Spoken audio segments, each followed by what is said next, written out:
This particular natural disaster, like a lot of natural disasters and like climate change, is a problem of the global commons. So the thing that we risk collectively is that it sort of then becomes nobody's problem and nobody takes ownership over it. Asteroids are all over the sky. They just truly cross boundaries and borders with a second's notice. I kind of imagine in the future, maybe lots of small satellites around the Earth that are always going and looking outward. I mean, I think it's something worth investing in. It's our existence at stake, right?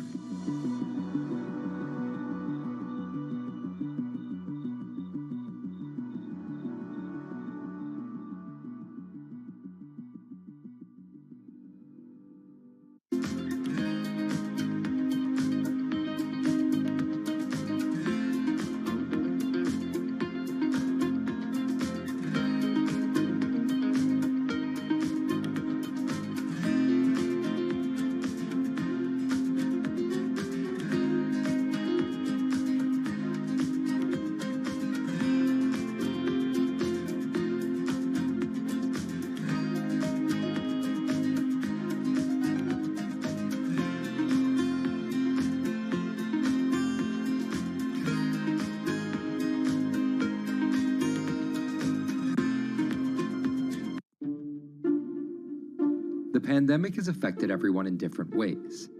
Some pass the time by baking. Homemade sourdough bread. Do I need to say more? Some chose to binge watch Netflix. It's your game. Or maybe you started a garden oasis in your backyard. Next, I'm going to put my lettuces in. But for millions of others, I'm going to be posting stocks that will boom. They wanted to uproot the financial industry. Let's just lock it on up and take $15,000. Here's a stock that can change your life. I see a stock going up and I buy it and I just watch it until it stops going up and then I sell it. I have gained over $3 million. I want some free money. I don't think you can overstate the online communities or social media's influence on financial markets. A large group of inexperienced investors who discuss their plans on social media platform Reddit have shaken up the stock market in a big way. The stock that everybody's talking about right now is GameStop. Video game retailer GameStop is set to continue their head-spinning ascent today. The revolutionaries on Reddit are spanking Wall Street's ass. The more these stocks go up, the more the big guys are getting creamed and losing billions of dollars. This isn't a wealthy person's game anymore. Anyone can play it. I took up a little bit of a new hobby, and I am interested in day trading. As an investor nowadays, you don't have to look a specific way. You don't have to wear specific clothes. You don't have to be doing it from a trading floor on Wall Street in like a high-rise building in downtown Manhattan. The narrative of what's driving the markets is no longer being held in secret offices in New York and Boston of privileged people talking to other privileged people. It's right out in the open. It's on Twitter, it's on Reddit. From brokerage apps to Discord channels and subreddits to TikTok finfluencers, one of the last holdouts in the world of disruption, finance is next in line.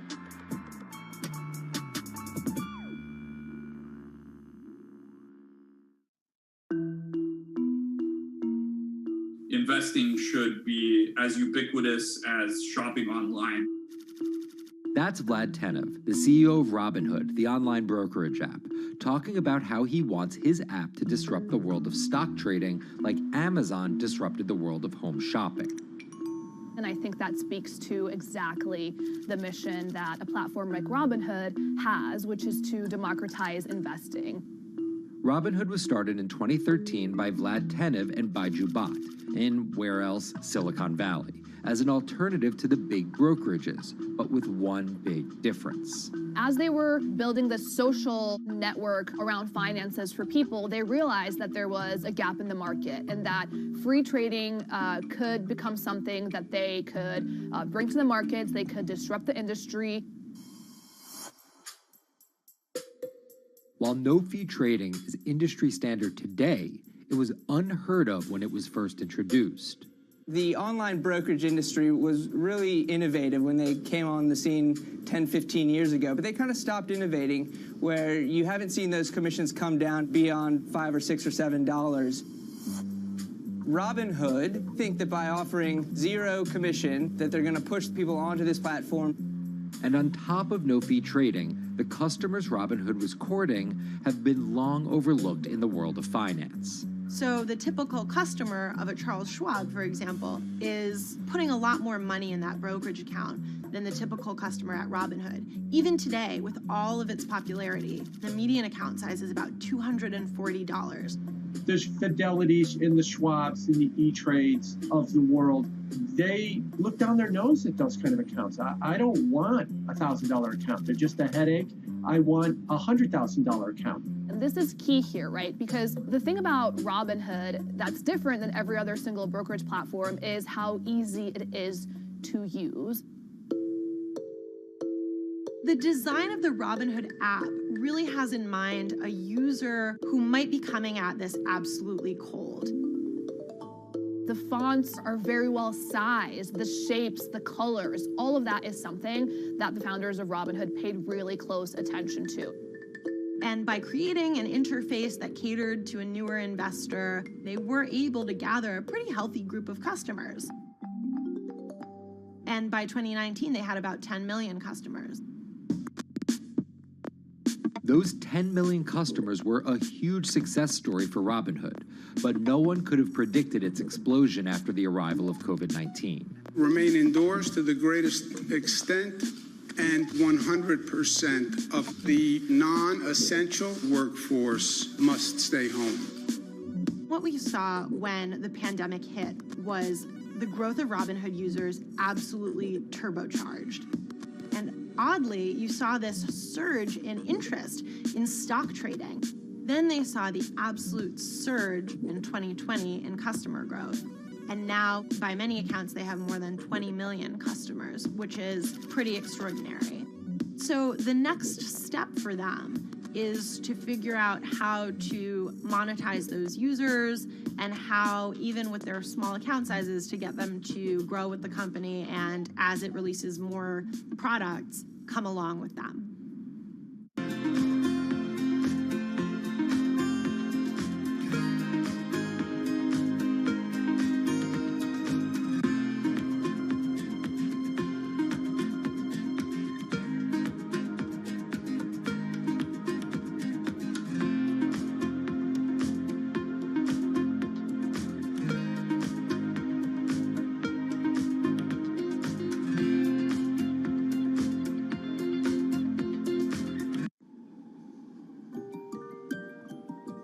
Robinhood would become one of the COVID economy's breakout successes.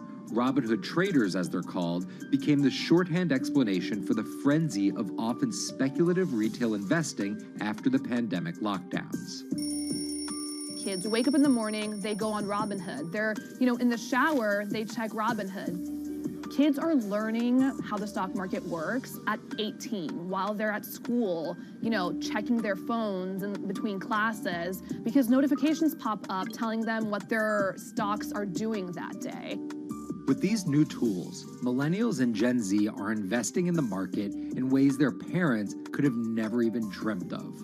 That is sort of key when we talk about the divide between older and younger generations, is that the younger generation is exposed to so much more information and tools at their disposal to do what they want in the market. The older generations, you never had the technology or the cost structure that you could play the markets like you can today. So you were stuck with giving your money to a professional investor and paying them a fee to do it. When I speak to young kids, they tell me, I'm making mistakes, I'm losing money. I'm not a perfect investor, but I'm 18, and by the time I'm 30, which will be, 10 years from now, I'm gonna have interacted with the markets for a decade. And so it's a learning experience more so than anything else. And you can look at it and you can say, wow, that's risk-taking, that's dumb, but if you could possibly shave 10, 20 years off your working life versus adding 5 years, I don't think you can fault people for that. But Robinhood is only part of the puzzle.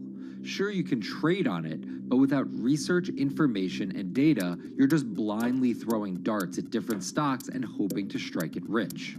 Wall Street forever has always run on what we now call narratives or memes. People telling rumors to each other have been around for 100 years. On Wall Street, information is its own currency. Historically, either you had it or you didn't, and the people who had it had a huge advantage. In the past, those narratives and memes didn't have a network effect. It would be one person telling another person over the phone. In fact, when I broke into this business in the 80s, a lot of people used to complain that they weren't on the call list to get those ideas. Social media changed all of that. Fast forward to 2021, that's being done on the internet now. And that's being done on Discord and Twitter and StockTwits and Reddit. And the impact is very similar, but orders and orders of magnitude larger. As social media has played a bigger part in our lives, it's also played a bigger and kind of more important role in how people find investing ideas online and on these platforms. How do those ideas spread? On TikTok. Yes, that TikTok. Soon may the weatherman come to bring us sugar and tea and rum. People aren't just going to it for sea shanty videos. The personal finance hashtag on TikTok has garnered 3.5 billion views from its 1 billion monthly active users. By comparison, videos found under the cooking and health tips hashtag have 2.6 and 2.1 billion views respectively. The trajectory of Robinhood and TikTok were literally on par. What happened in the stock market this week? So the word of the week is expectations. Absolutely essential that you guys understand the risks of shorting. And Kayla Kilbride and Kyla Scanlon are two of those financial influencer TikTokers, also known as finfluencers. I think people still care about fashion, they care about culture, but it's also like there's this big behemoth thing called the stock market that we really don't know a whole lot about, and it's gatekept behind the industry. And so people like want to unpack that. And so my audience is, a lot of them are younger investors who are looking to hone their skills. Tech and right up. Kyla and Kayla are two of the more, let's say, professional TikTok influencers. The Tesla ARK Bitcoin Biotech Risk Cluster. I've been trading since high school, and it was a really interesting way for me to fill out my decision-making frameworks and to think about thinking. And I think that the more that we can have people thinking about finance, the better that we're going to progress as a society. I think it's a huge gap in our educational system. If you're going to buy an option for a stock you think is going to go up, it's a call. So think of it like this. I made the options video where I was like, options are just like shopping. Rumor has it that this pallet's about to go up in price. So if I come in tomorrow, can I still buy it at said price? And a ton of women just like attacked that video and were like, you explain things so much better than my boyfriend or my professor, or like I could sit and listen to you all day. And I was like, this is what I was looking for. But TikTok's algorithm does not reward calm and measured videos about responsible investing. It rewards this. Watch this video for 30 seconds and you'll be rich for the rest of your life. I try not to say the A word, the ALGO word, because TikTok listens to us. The algorithm does impact how you feel. You know, you do notice which videos do better versus which videos do worse. How do you catch someone's attention in less than 60 seconds? And how do you make it something that they're like, I need this in my life? Nearly impossible to do that in 60 seconds. But the people who perfect it are the people that you're going to watch and going to stick around. And where people are sticking around? Reddit. And its nearly countless subreddits about finance. And by far the biggest one of those is Wall Street Bets. There's a lot of social media platforms out there, but Reddit is like the social media platform for finance. Places like Wall Street Bets is where it all goes down. Started in January 2012, it wasn't long before Wall Street Bets adopted a 4chan-like etiquette, leading to their tagline, like 4chan found a Bloomberg terminal. We had all these unexplained stock moves, and we would be grasping for why stock XYZ jumped 20% in a day. And you would look at Wall Street Bets, and you would see people there talking about buying options in that stock, and it sort of, squared the circle, so to speak, and started making sense. And it was at that point that it was like, wow, we have to start paying attention to this. Some people on the platform really spend tons of time, and others are just looking for entertainment and to have a little bit of fun, effectively gambling or looking for an outlet, trying to make a little bit of money. Then on top of all of that, there were stimulus checks. Now, clearly this money is going to people who need to use that to eat, to live, but there's a lot of people who use this money to invest in the stock market. And it's not just stock tips. People quote-unquote YOLO their entire life savings or stimulus checks on a single stock. They post what is called gain and loss porn, screen-grabbing staggering hits and misses on stocks for the entire community to see. I'm about to lose everything. And while some of the people on Wall Street Bets are novice investors, the community contains multitudes. In one respect, what it did show us among these network groups is they are very sophisticated. They're not a bunch of ignorant people talking to other ignorant people. And this is where the pieces of the puzzle all come together to wreak havoc on Wall Street for a solid week in early 2021. It's pretty clear that the combination of more people having retail brokerage accounts and trading apps and more people being stuck at home looking for some kind of entertainment and some kind of community online came together in this very singular way. What came together is GameStop. Let's go back to the beginnings of what happened with GameStop a couple of years ago. On the boards like Reddit and StockTwits, a lot of people were talking about GameStop as being attractive value. Some of them are even, Wall Street alums who left the industry and now still have access to tools that they can use to improve their financial well-being and make very good decisions. And I think Roaring Kitty is a perfect example of that. GameStop is one of the most compelling asymmetric opportunities in the market today. Really, I don't understand how you could disagree with that. At the same time that this crowd was talking it up, the hedge fund institutional crowd didn't like the stock at all, and it had the largest short interest of any stock in the New York Stock Exchange going into late 2020. Short selling is a bet that a stock price will fall, and it's a fairly simple concept. An investor borrows a stock and then sells it. The investor is betting on buying the stock back later for a lower price before returning it to the original owner, pocketing the price difference. What a short seller would tell you is that they almost act as a policeman in financial markets, or they're at least looking for companies that aren't what they say they are.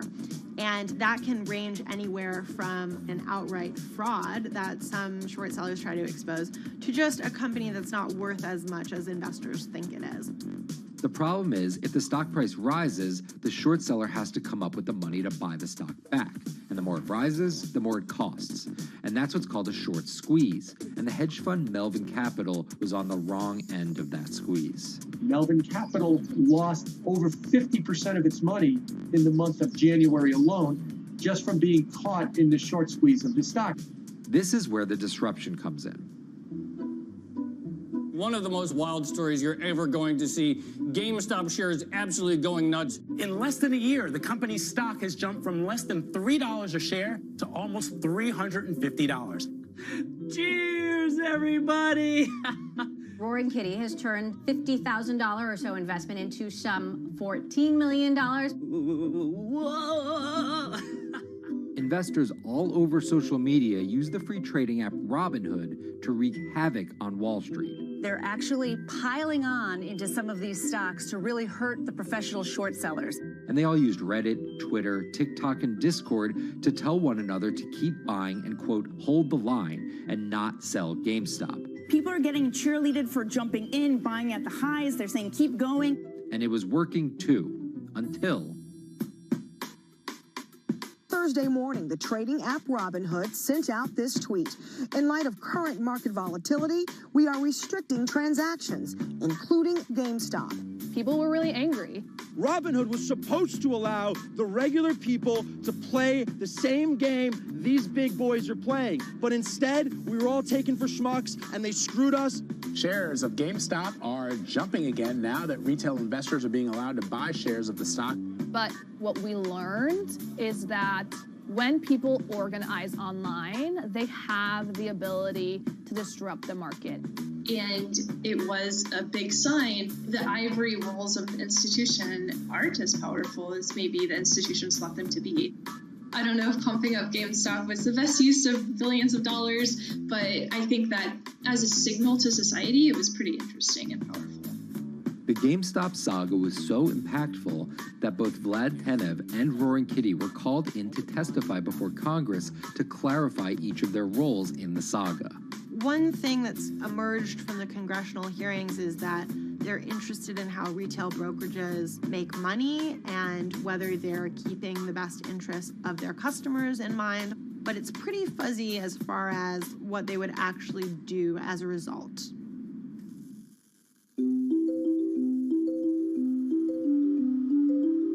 While the frenzy around GameStop eventually subsided, it didn't take long for retail investors to find other areas to invest their money. Take a look at Bitcoin going bananas over the weekend. Bitcoin forms a brand new all-time high. It was after GameStop started to drop that we saw Bitcoin really go up to over 60,000. How much further does this rally have to run? It's compelling to say that money shifted from one venue to the other. While correlation doesn't equal causation, there's a chart out there showing an inverse correlation on meme stocks going down and cryptocurrencies going up. There's definitely an aspect where people are making money on stocks and then moving, they're agnostic, they're not hedge funds. They can invest wherever the hell they want. It's a classic sort of momentum trade. They're going to wherever the winners are and they're willing to jump on and, ride it. So whether it's meme stocks like GameStop, meme coins like Dogecoin, or entirely new ways to invest in art like NFTs, the new kind of retail investor is making its presence known. Over the next 10, maybe 15 years, you're going to continue to see, whether by choice or by force, that baton go from older generations to younger generations. I don't think any single app is going to be the thing that disrupts. I think people are the disruptors. How people get ideas about what to invest in has become increasingly entwined with social media. And as social media companies govern more and more of our lives, the fact that now they're tied in more intimately to people's wallets is something that we might want to understand better. Usually what disruption, I think, means is technology comes in, whether it's blogs to the newspapers or online retailing to brick and mortar. They come in and they're in the same business, but they just do it in such a gigantic cost savings that it causes everybody to switch. Well, that's the risk that happens here, is that it's so much cheaper to just manage your own money. We're not there yet, but costs and conveniences are moving in that direction. So I'd say, Wall Street, you haven't been disrupted yet, but you could be in the coming years, and that the final chapter on this story hasn't been written.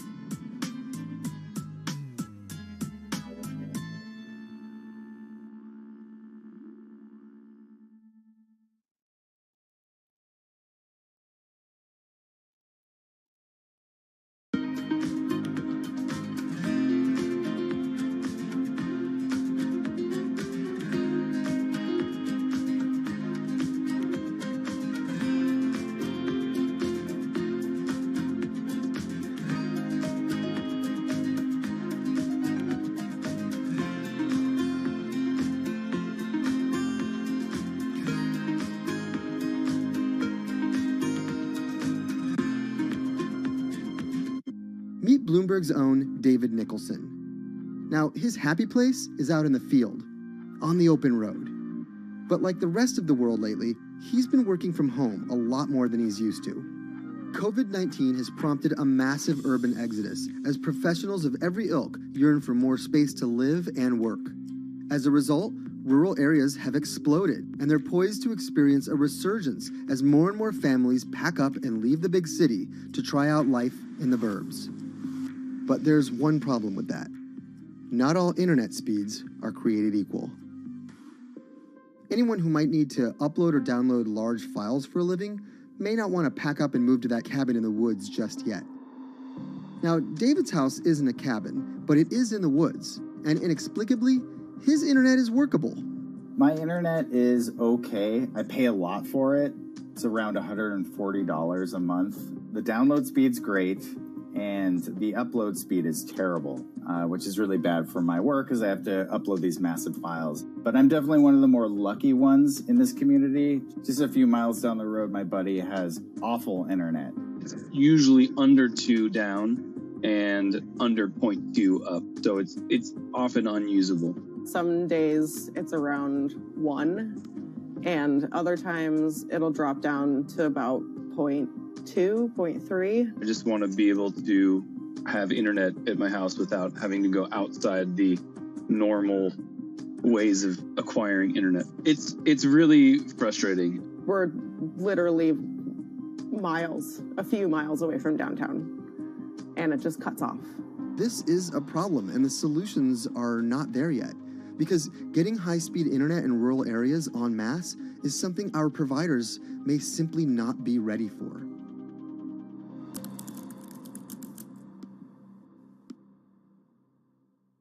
If your internet service doesn't have fast download and upload speeds, then you don't have high-speed harmony. You have.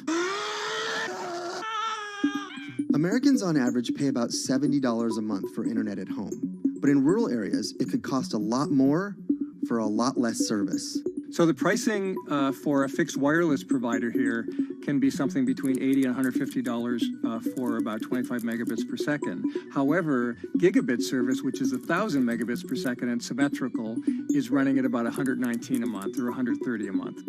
That's John Paul. He co-owns Spiral Fiber, an internet service provider here in Nevada County, California. And for the past 10 years, he's been trying to bring an affordable fiber optic network to town. It all started when he applied to be part of the pilot program for Google's fiber service. Across the country, civic boosters have been going to extremes, chanting, singing,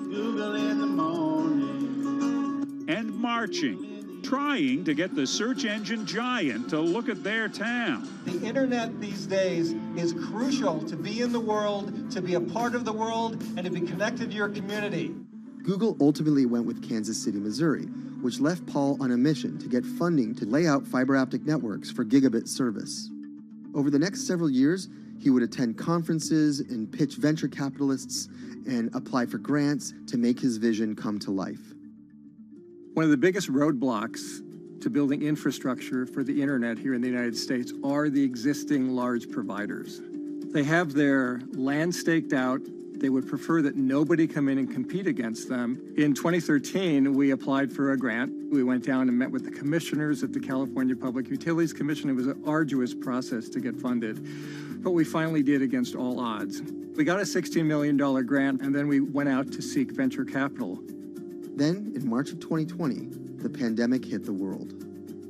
Everybody got locked down, and everybody came home, and everybody started using the internet. And I remember seeing on one of the local fixed wireless providers' websites, they've said, hey, we know you're all staying home, but please don't use too much video, and please don't use too much bandwidth. And I thought, that doesn't work. The U.S. connectivity gap is far greater compared to countries that are considered its peers economically. Some developing nations actually have better internet than rural America, like in Kenya, which has a state-of-the-art fiber optic network fed in from their coastline. The American connectivity gap does largely affect rural areas that are either outside of service coverage or simply prohibitively expensive. This is Rebecca. She and her family moved to Nevada County just a couple miles down the road from David. They took for granted that high-speed internet would just exist in the area, and it's not something they even bothered to check on before buying their house. Turns out, all they got was dial-up. We wanted to move where we had a little more space, room for the kids to run around, just be out in the mountains a little bit more. Having come from a bigger city area where Wi-Fi is pretty readily available, we hadn't really considered that in our purchasing of the house, whether that would be an option or not. When school started, and now that we are remote learning with our children and we're doing everything from home, we didn't have the option to do that at our house. So every day when school would start, we'd have to pack the kids up and we'd go to my in-laws' home. They have a little cabin up in this area that does have Wi-Fi already. Rebecca's situation is the norm in rural America. According to data from the Federal Communications Commission, just 4% of urban Americans lack access to broadband internet. That's compared to almost 40% of people who live in rural areas. But while that was the case, there were also racial and socioeconomic divides in terms of who had that access. In addition to that geographic difference, low-income African American students, Latino students, and first-generation college students were more likely than others to have only one device at home that's shared among multiple siblings and or lack access to that actual connection. For most American towns, there's also a lack of competition, forcing internet prices up. And large providers like AT&T and Comcast aren't incentivized to expand service to these rural communities. This is how Xfinity makes life simple, easy, awesome. So in our area, we have a small imprint of Comcast, but they're not going to go out to the more rural areas. It's just not cost effective for them to do it as a large company. In order to lay fiber cable, you're actually physically digging trenches into the ground. And for internet service providers, they're primarily focused on maximizing their profits. And so the fewer customers you have, in any square mile and the more fiber you have to lay, that's just kind of harder to pencil out from a purely economic standpoint. AT&T released a statement on the matter, expressing the need and desire for government assistance to fund fiber optic expansion to areas deemed unprofitable. Comcast released a similar statement encouraging more public-private collaboration on this effort. Federal agencies do offer grants to help communities build broadband networks, but many have argued that there's not enough flexibility on how to use these funds. The COVID-19 relief package passed by Congress in March and signed by President Donald Trump awarded $43.3 million to 51 projects on the East Coast alone. But it also stipulated that these projects needed to be up and running by December 30th. For contractors who plan projects months and years in advance, it's a scramble to rearrange their schedules to meet that deadline. So what we've been asking the federal government to consider is at least have, as long as the projects are getting started, knowing the projects are being put into place to expand both remote learning, working from home, and opportunities like that that are truly driven from COVID. We're moving as fast as we can regardless, but hopefully they'll give us some more time. Talking to John Paul, it's clear that he believes broadband is something that can transform a community and should be considered a public good. One of the first communities to come on in the United States with full-on gigabit service was Chattanooga, Tennessee. Now, they're a bigger city, but they're a city that was economically in a downturn. In the last 15 years, the city of Chattanooga has turned around in an amazing way. It's a nexus for young people to move to. It's a place where technology happens. It's not just about logging on to Zoom, to connect with your colleagues who might be in New York City. It's also your ability as a small business, operating in the town of Nevada City or wherever it may be to, quickly upload your payroll documents or something onto the cloud, or to quickly, swipe a customer's credit card. There's just some really basic business functions and mechanics that I think people in big cities really take for granted, and that are just going to be a much bigger challenge for small business owners in rural areas.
Historically, the marginalized people, you call them as untouchables or Dalits, they have been kept away from the center of the knowledge. Once you are born into a caste, it is very difficult for you to grow beyond that. You are stuck in that identity.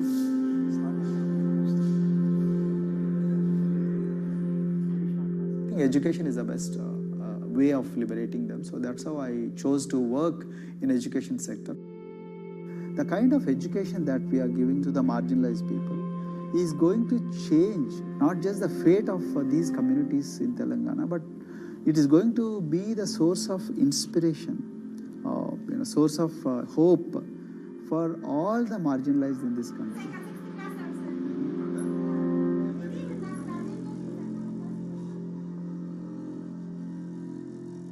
Greatest blight in India is the system of caste.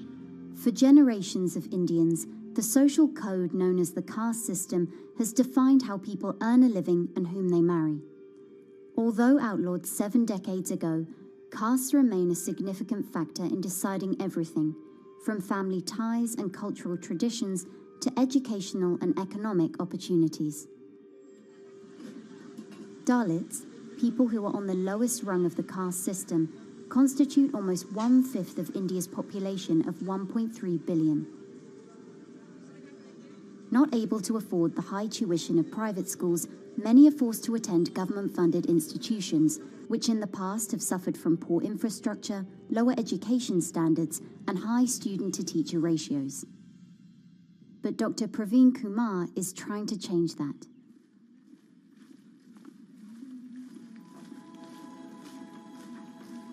I am currently working as head of Telangana Social Welfare Residential Schools.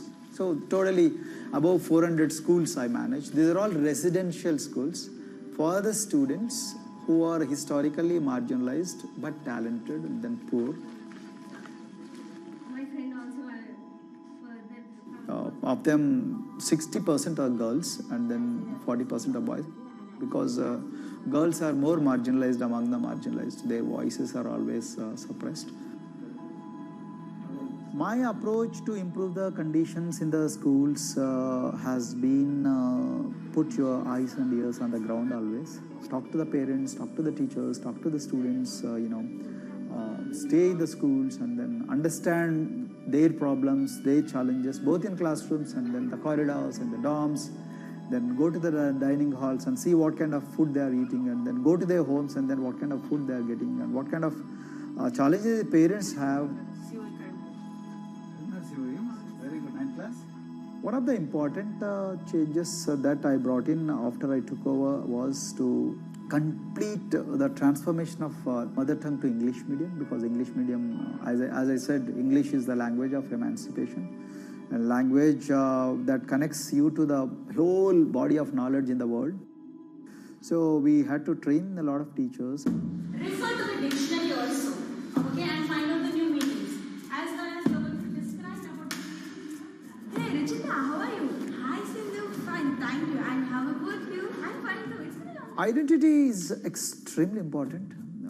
There is a scientific evidence to prove that your sense of identity is extremely crucial to your growth as a successful human being in your life. If you accept an identity which is very humiliating, which reminds you of very painful past, I think that identity will not help you to grow. I'm not saying that you should forget your past. I'm not saying that, but that should not be in the bubble in which you must live always.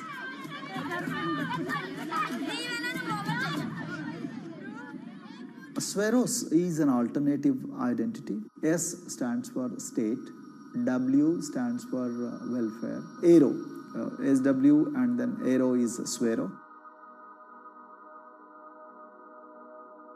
So the idea is your dreams have to be skybound.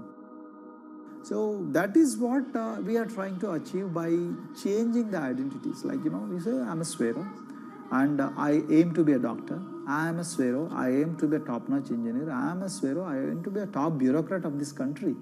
I'm a Swero, I want to be a very good actor or a musician in this world. So these are the positive images that are associated with the identity.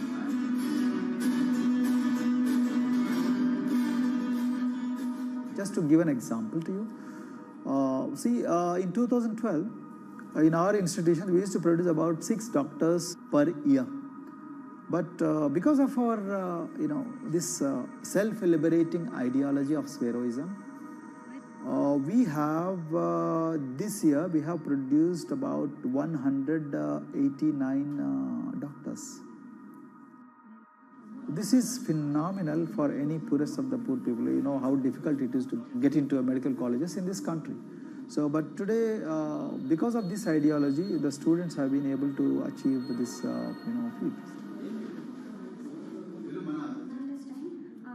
Pujita has been a farm laborer, and her parents themselves are agricultural laborers. And then this girl used to sell vegetables, but thanks to the residential education institutions, She came to the Gauridoddi campus and then she toiled very hard for 1 year despite many problems.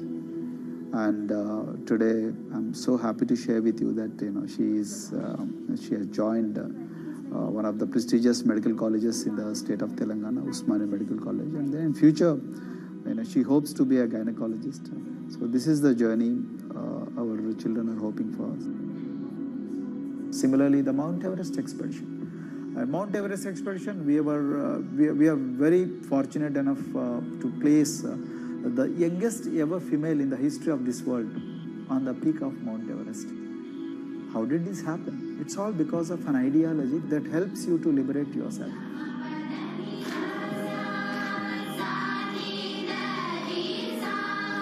We brought a lot of extracurricular activities and most of them got institutionalized now. So for example, music.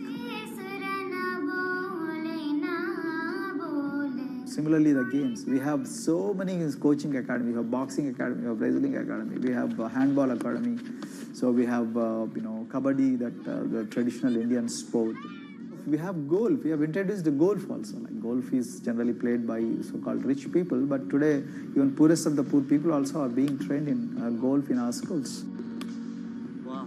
So our intention has been to give all 360 degrees, type of opportunities to the students so that whoever is interested in whatever activity they can go and then do it. Break the barriers, break the fence, at least mentally, because poor people have been programmed to be victims, programmed to be subjugated, programmed to be on the margins, always, programmed to feel inferior. We wanted to change all that. There are certain games which are exclusive to rich people. There are certain languages which are exclusive to middle class and upper middle class in this country. To put it in one word, the sole aim of introducing all these co-curricular activities is to break the stereotypes which are recklessly imposed on these people. Their stereotypes Dr. Kumar knows all too well. Born a Dalit, his grandparents were labourers and access to the village well was restricted. Dr. Kumar credits his parents' belief in the power of education with helping him realise his aspirations. He went on to join the Indian Police Service, attended Harvard University, and then began pursuing educational reforms back home. I attribute whatever I am today, it's to my mother primarily.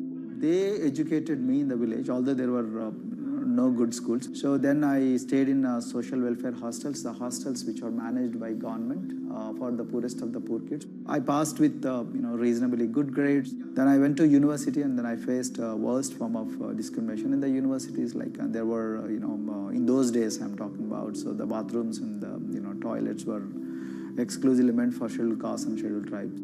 We used to fight discrimination on one hand and then again, try to excel in academics, day in and day out. So that's how I came to education, because I deeply believe that education is the only important weapon that can really, place the poorest of the poor people from a very victimhood orbit to a prosperous orbit. I think in future, this is going to be a game changer for the marginalized in this country.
If you look at a thermal image of a city, and and then compare that to a map of vegetation, you'll find that where there's greenery, the temperature is lower.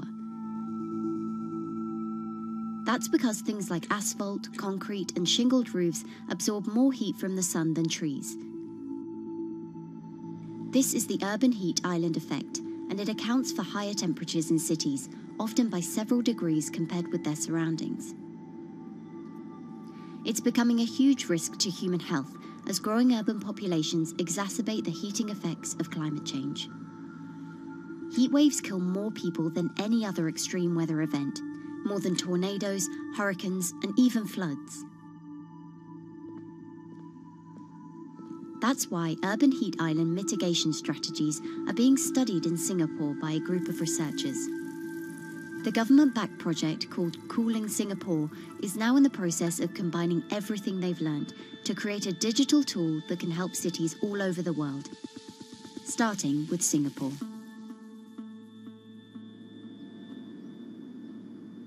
In Singapore, close to the equator, temperatures regularly rise above 32 degrees Celsius or 90 degrees Fahrenheit. And the city structures only make it worse. And that is also the case for Singapore, which is basically a concrete jungle, more urbanized, more developed city. And even in Singapore, what you have is a situation whereby there's a temperature difference of 7 degrees Celsius between the more urbanized and the more rural areas. The government has taken drastic steps to keep temperatures down. This is Gardens by the Bay, an award-winning park, and inside this greenhouse is a pleasant 24 degrees. That's because the dome, along with 24 nearby towers full of thousands of people, is chilled by what's probably the world's largest underground district cooling system. It uses a large central plant that cools water and then pipes it into banks, residential towers, an exhibition centre, shopping malls, and the city's iconic Marina Bay Sands hotel and casino complex. So one of the biggest perks of using this system for the buildings is that they can save 40% in terms of electricity usage compared to your traditional air conditioners. And with Singapore relying on natural gas for most of its power, this new system means emission savings equivalent to removing 10,000 cars from the city's roads. That has big implications for the rest of the world. If things stay as they are, more than a third of the world's electricity could end up being used to cool buildings and vehicles by 2050. As the world gets hotter, gets warmer, there is a greater need for air conditioning and as well as refrigerators, for instance. And the more people are buying these household appliances, the more energy usage they use, and they release heat more, and that then exacerbates climate change. It's a vicious circle. And so since 2017, researchers at Cooling Singapore have been identifying design solutions that reduce our need for so much cool air in the first place. One thing many cities have in common, and that's the importance of vegetation. That's a very important measure to mitigate the urban heat because of the shading effect, of course, and the psychological effects of the vegetation, and also because of the possible evaporative cooling effect of the vegetation. Vegetation can be, of course, on the ground floor in form of trees and shrubs, and you can walk under them. This is the so-called canopy layer that the vegetation forms above us. But vegetation can also go up the facades of buildings, and it can go to the roof of the buildings. Luckily, Singapore has been striving for the garden city feel for quite some time. It was a vision initially introduced by then Prime Minister Lee Kuan Yew in 1967 to make life more pleasant for people. And today, Singapore is one of the world's greenest cities in terms of urban vegetation. Kampung Admiralty, a community centre that contains health facilities and social spaces, now provides more green space than the plot of land it was originally built on. It's topped by a roofscape of staggered terraces covered in local plants, which functions as a community park. And a village green in the centre that contains farm plots for residents to tend to. Park Royal on Pickering was designed as a hotel in a garden that doubled the green growing potential of its site. There's now 15,000 metres of sky gardens, reflecting pools, waterfalls, planter terraces and green walls. And the government has big plans as well. Singapore actually has a plan to plant 1 million trees and add more green spaces over the next 10 years. It is actually a mix of wanting to reduce the urban heat island effect, but on the other hand is also to get the people to be more connected to nature. But it's not enough. The city-state has still been warming twice as quickly as the world average over the past 6 decades. That's why Cooling Singapore has developed a catalogue of other potential heat mitigation measures. When you try to mitigate the urban heat island effect in a city or in any building, in a village as well, the first place to start is by shading of the windows. You have to keep areas clear so that the wind can move through it. Water of a certain depth can act as a very good thermal buffer. If you have to construct heavy buildings such as high-rises, at least you can make the surface, the facade, less heavy, and you can protect it from direct sun penetration. We have to make sure that no combustion engines will be in the city in the middle, in the medium to long-term range. So ideally, the electricity production is outside of the city, and you bring just the clean electricity into the city. You can at least minimize the use of energy in the city, and you can start to slowly convert the roofs, the facades of the city into production areas for renewable energy. In Singapore, unfortunately, this is a limited option, but in the long run, it could produce up to 20-25% of the energy, of the electricity needed in Singapore if all the roofs and the areas in the buildings, on the facades would be used to do that. With so many different ideas, Cooling Singapore is also designing a virtual model of the city to test them out. It's called a Digital Urban Climate Twin, or DUCT, that will calculate how each element of the city's design will impact the urban heat island effect. That means we model not only the geometry of the buildings digitally, but also we model the transportation, the insulation, the temperature, the radiation coming from the sun, the weather, the local climate, the even very, very microclimate of the city, the water, the movement of people in the city. We can invent scenarios, we can design scenarios, test them before we actually build them, and if they test very well, and we are sure that they will function, then we can start to build them and put them into reality.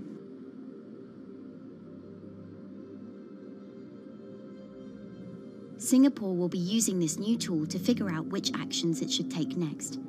And the model can be applied to any city, whether it needs to keep heat out or keep heat in, which will ultimately save energy, slow climate change, and improve our quality of life. So this is something that Singapore will be able to export, maybe even together with its city development systems that it already has. Singapore is one of the very few cities in the world that really combine this scientific approach with a very well-established urban redesign and urban design approach. Through its agencies and the combination of its agencies, it has achieved a lot in the past. If it keeps following the scientific path and the combination with the other knowledge in the city already, we think that it will be a very comfortable and very livable city in the future, even more than today.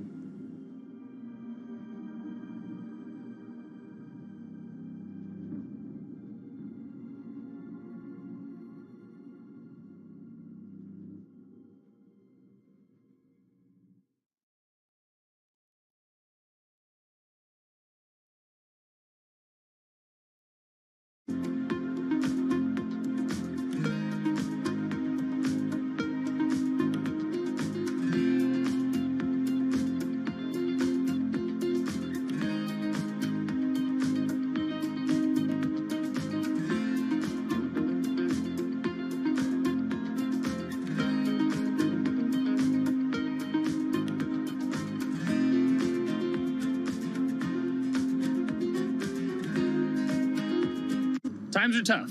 Jobs are scarce. It's risky to be outside and around others. Seems like there's very few ways to make extra money during a pandemic. So I guess I'll just hunker down and binge social media until this all blows over. Wait, don't these people make money? How do these people make money?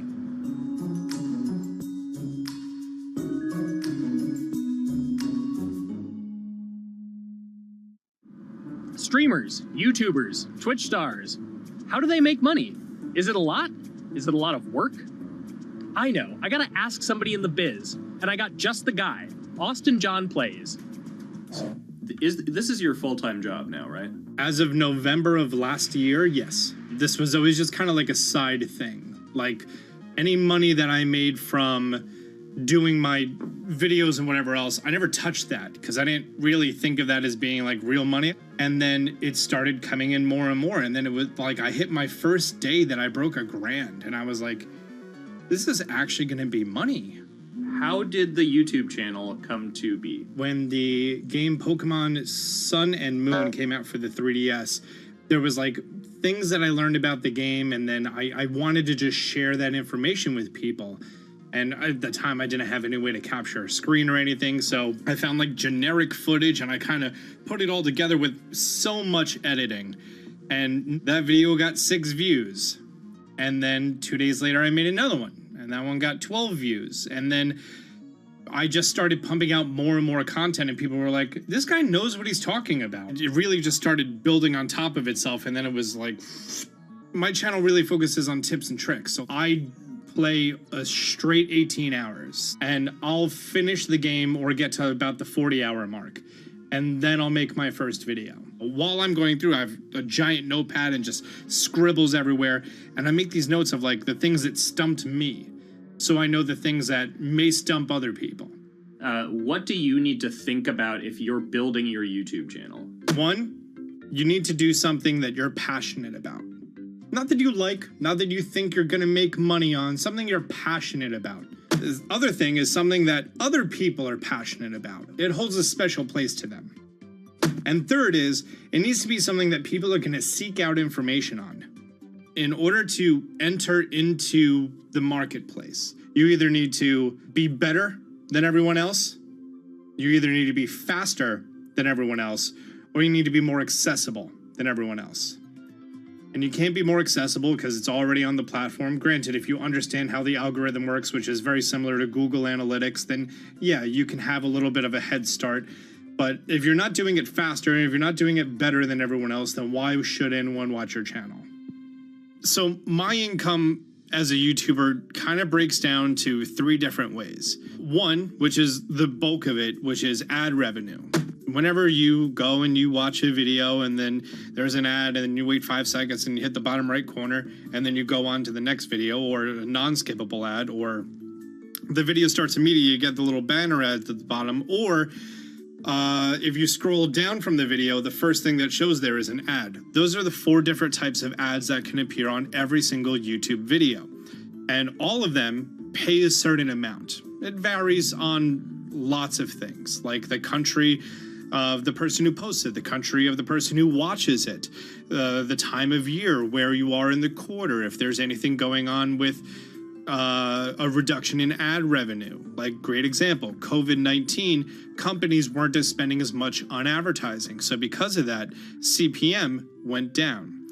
CPM stands for click per thousand. I'm using the Roman numeral for 1,000. And that means that for every 1,000 views, you get a certain amount of money. Now, on low ads, when I first started off, my CPM was 30 cents. So every 1,000 views, I made 30 cents. But then once I signed with an MCN and I started making more quality content and more engaging content, some of my better videos and certain times of the year, I can see CPMs as high as $12 to $14. And there's a big fluctuation between, you know, if I post a video when there's no ads being spent, like January and February, that's the reason a lot of your favorite YouTubers and also TV shows don't post new videos in that time of year because ad rates are down. Why are they going to make content then? Instead, you're recording and you're bulking up for when ad revenue is higher. The second way that a YouTuber makes income is support, crowdfunding, things like that.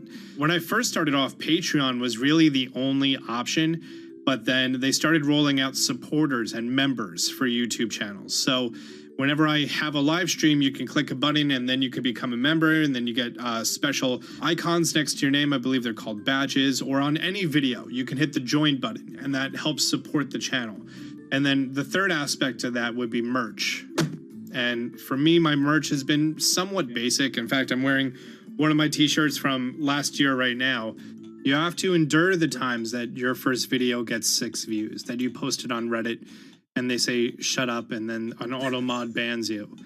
You have to go through that, because until you go through that and you discover why you're doing it, you're not doing it for other people, you're doing it for yourself. If you're not loving what you do, then it's not worth it.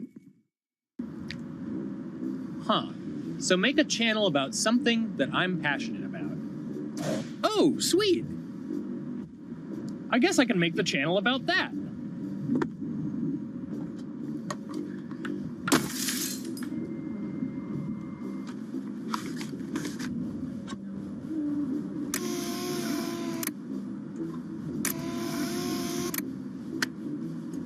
Now, how do I grow an audience? How do I get popular? It's all about diversification, right? You have to have a massive Twitter following. You have to have a massive Instagram following. You have to have a massive YouTube following. Of course, you have to be on Twitch, which is the key platform. But basically, any way you can get in front of your audience, you can engage with your audience, is going to drive those clicks, which ultimately drives the advertiser revenue that you get back from all of these platforms. It's me and Dan playing video games and talking in a funny manner over them. They're not just people who are good at games, they're actually people who are good at online engagement, online entertainment, first and foremost. You have the right to remain stylish. Anything you wear can and will be used against you in the court of fashion. The streamer is either very, very talented at the game. The best player in the game is generally going to draw a crowd because people like watching people who are very good. On the other hand, they're either very, very good or funny, charismatic, whatever it is on that side. Oh, no. You know, it becomes more of a show where they talk about other things outside of the gaming world, and gaming becomes really just a backdrop and an excuse to engage with that audience. There were those weird, like, Ronald McDonald, like, straight to VHS movies. You remember those? I'm personable, I'm chatty. I would kind of, when boring things were happening in the game, I would ramble on about, movies I'd watched or books I'd read and, or conversations I'd had and stuff like that. And so I think being personable was a big part of that. It's not just getting on and playing games. It's getting on and being an entertainer. You are putting on a show. All right, now let me go ahead and grab the samurai sword that every gym has. Okay, he's dead. To have a larger audience and to have that audience, I think, stay with you, you have to bring something extra. You have to find your niche. You have to find what works and what connects with the audience and what makes them laugh and what makes them keep coming back. You got to make it a little more exciting, all right? Throw in a hanging bishop. Have everybody in suspense for a moment.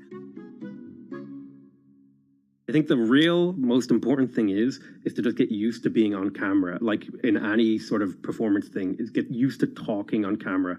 My first few videos were terrible, but because I sat down and did it for 6 to 8 hours a day, I just got used to talking and I got over that uncomfortable hump.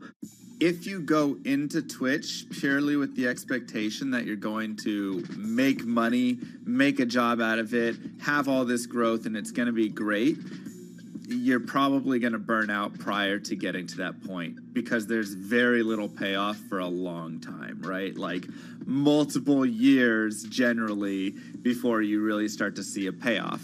And so, those first few times you're streaming, nobody is there. One person shows up every 30 minutes, says hi, maybe, and leaves, right? Like, it's very discouraging, I think, for a lot of people.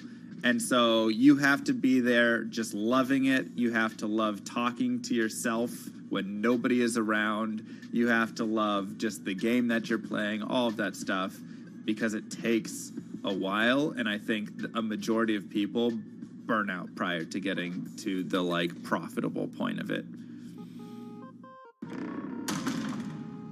And there you have it.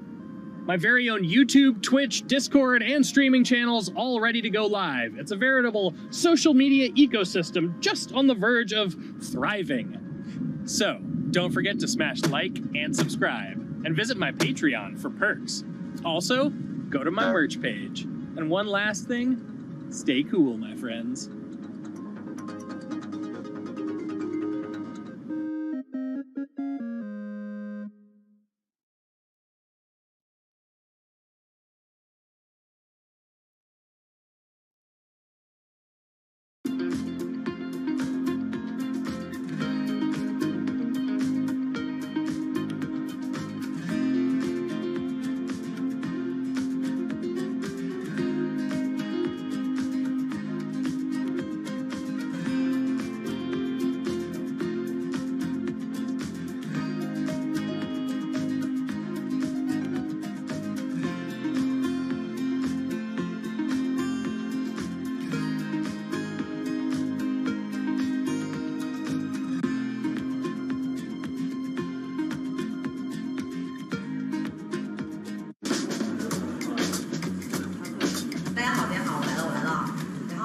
This is live stream shopping, one of the hottest trends in China. Every night, tens of millions of people watch live shows hosted by influencers like Thea and buy the products they recommend. On e-commerce and social apps like Taobao and Douyin, the sister app of TikTok. 我觉得已经改变了大家的购物的方式。其实各种各样的产品，哪怕你不买，你也可以来看。当然，你看了，你就有可能会买。It's not about, only shopping. It's about the experience. It's about having fun. You got to see 3D. You got to see in some kind of action. It's almost like a theater act. The internet craze has taken over China. By the end of 2020, the country had almost 400 million live stream shopping users. China's live stream e-commerce market has also grown dramatically, with an estimated value of $161 billion in 2020.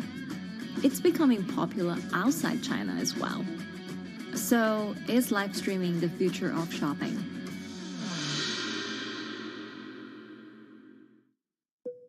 Live streaming is not a new thing. In China, it started in 2015 with the rollout of 4G.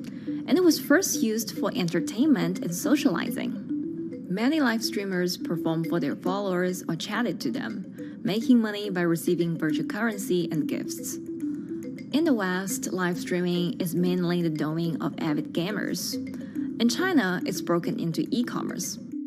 China actually has a very big e-commerce empire, so it uses these super apps, what we call that you have payment, you have search of information, you have recommendation system, and you have huge amount of goods available on the platform, and as well as a lot of consumers. So with this advantage, they merge these features of live streaming to make the influencers actually sell goods. Here is a perfect choice: nice neutrals, beautiful print, nothing overwhelming, and the warmth and comfort of flannel.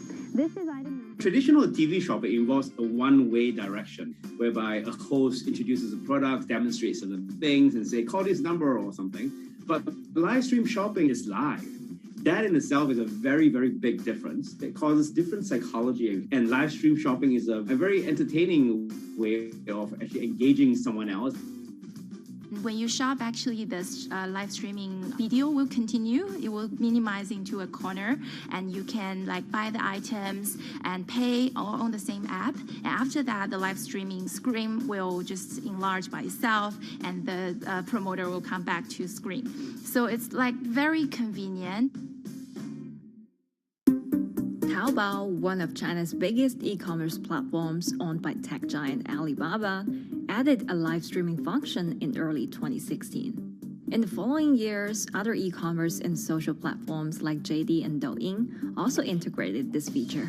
开头的时候还是有很多的挑战的，对画面的这个流畅，然后是否能够很真实的去还原商品，它其实在这个上面是有很高的这个门槛跟技术的这个卡口在的。不管是我们的这个用户的接受度，还是商家的这个上手的这个难度都很高。但是这几年下来，基本上难点在不断被突破的。Over $70 billion worth of goods was sold via live stream on Taobao in the year through March 2021. Latest surveys show that over 60% of live stream users in China were watching shopping shows, and over 65% of them shopped at least once via live stream.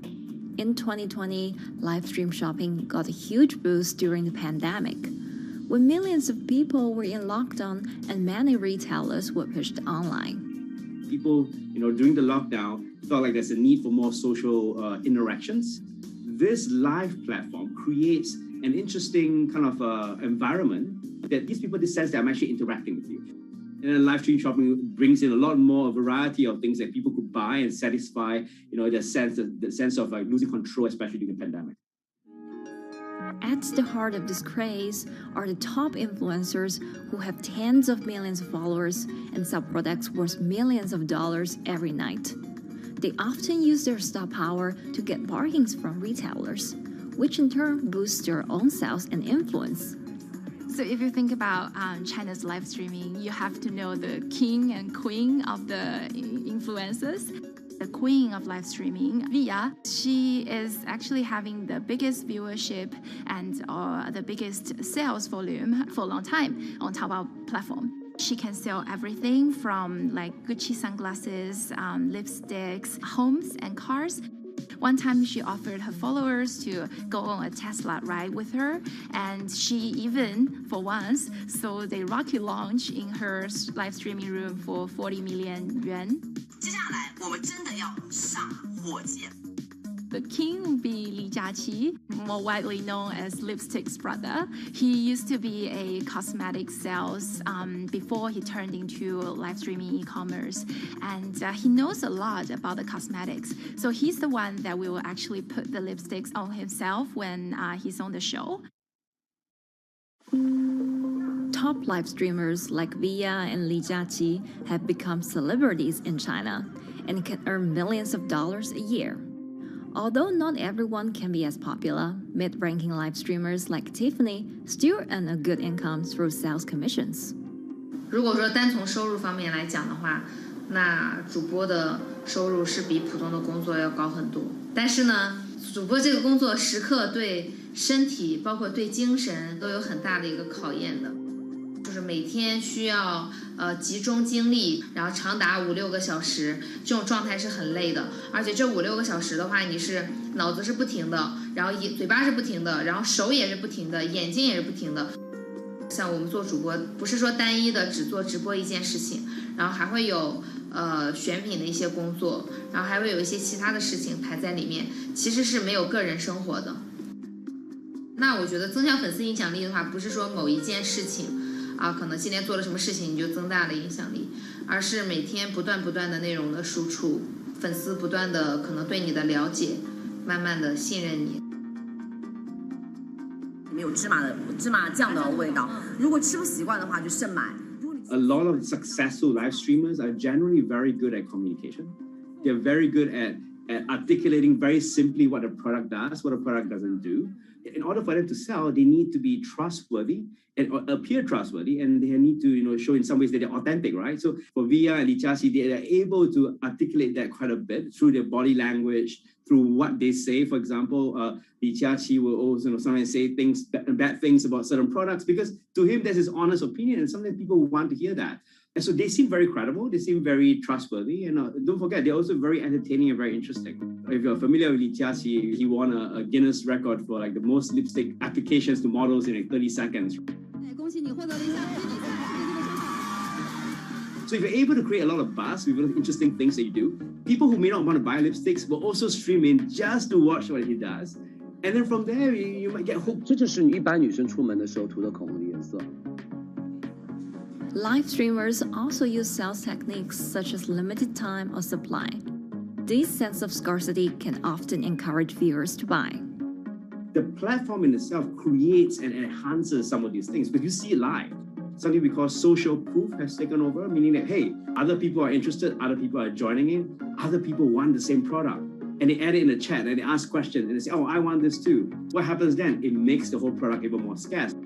But it's not just influencers. Local farmers, luxury brands, even mutual funds have also started their own live stream shows.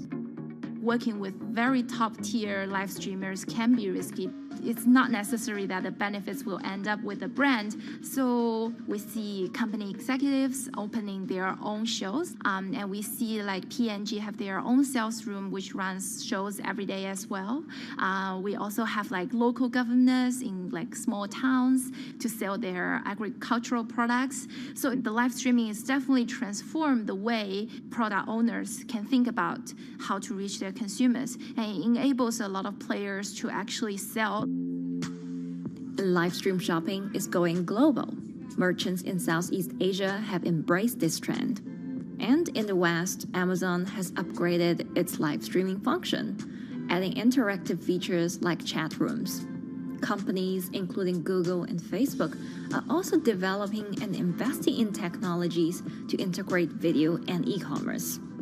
直播电商它其实已经开始成为主流，它未来的发展空间跟潜力都是巨大的。接下来大家会越来越依赖这种购物方式，会变成一个比较日常化、比较规范化的这么一个趋势。If you look at the numbers alone, their numbers alone, Li Jiaxi's numbers or Via's numbers, you know that they can sell and you know that they can generate revenue.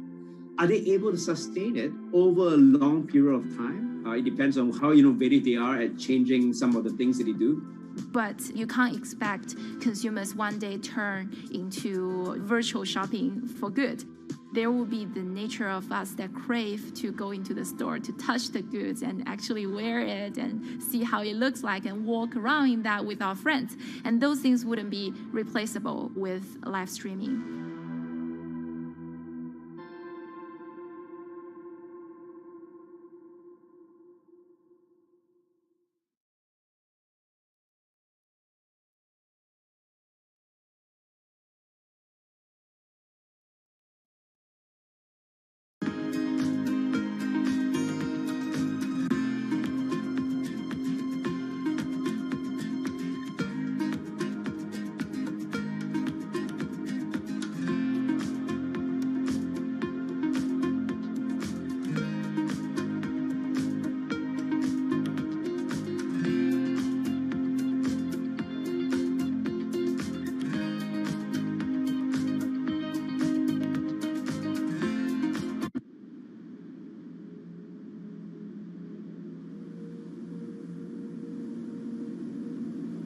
You could imagine that the oceans are actually the largest battery.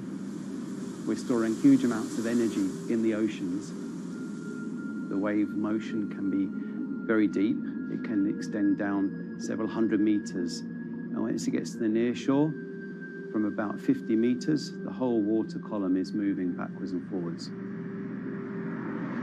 As we search for ways to reduce our reliance on fossil fuels, some are looking to a largely untapped potential source of renewable energy. In theory, waves off the coast of the United States alone could generate over 2 trillion kilowatt hours of electricity a year, enough to power more than half of the country.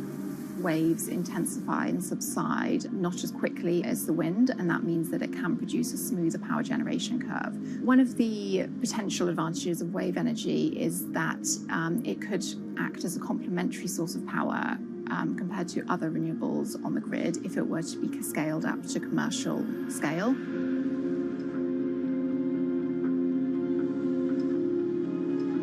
For decades, engineers have been trying to convert wave energy into electricity, but a host of technological and financial challenges have complicated their efforts. In the years from around 2006 to 2015, there were a spate of bankruptcies in the sector, and this was largely because of a lack of kind of continuous proven projects out at sea with reliable electricity generation. Since then, companies have been trying to develop the technologies at a steadier pace and with a smaller cash burn. But the same questions remain. Can companies develop devices and technologies that actually work? Is wave energy just a novelty or something that can become a major renewable energy source?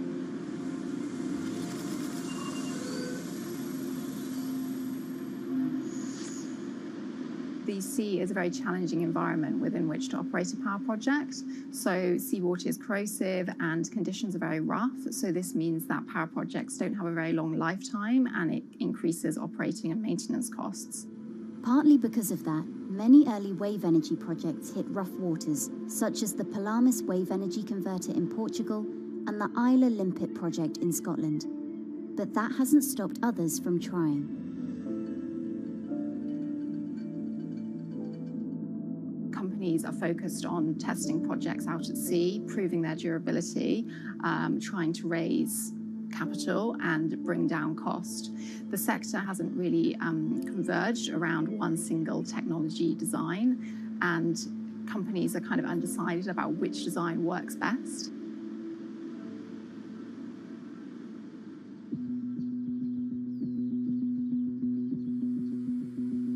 Finland-based AW Energy is a veteran in the sector.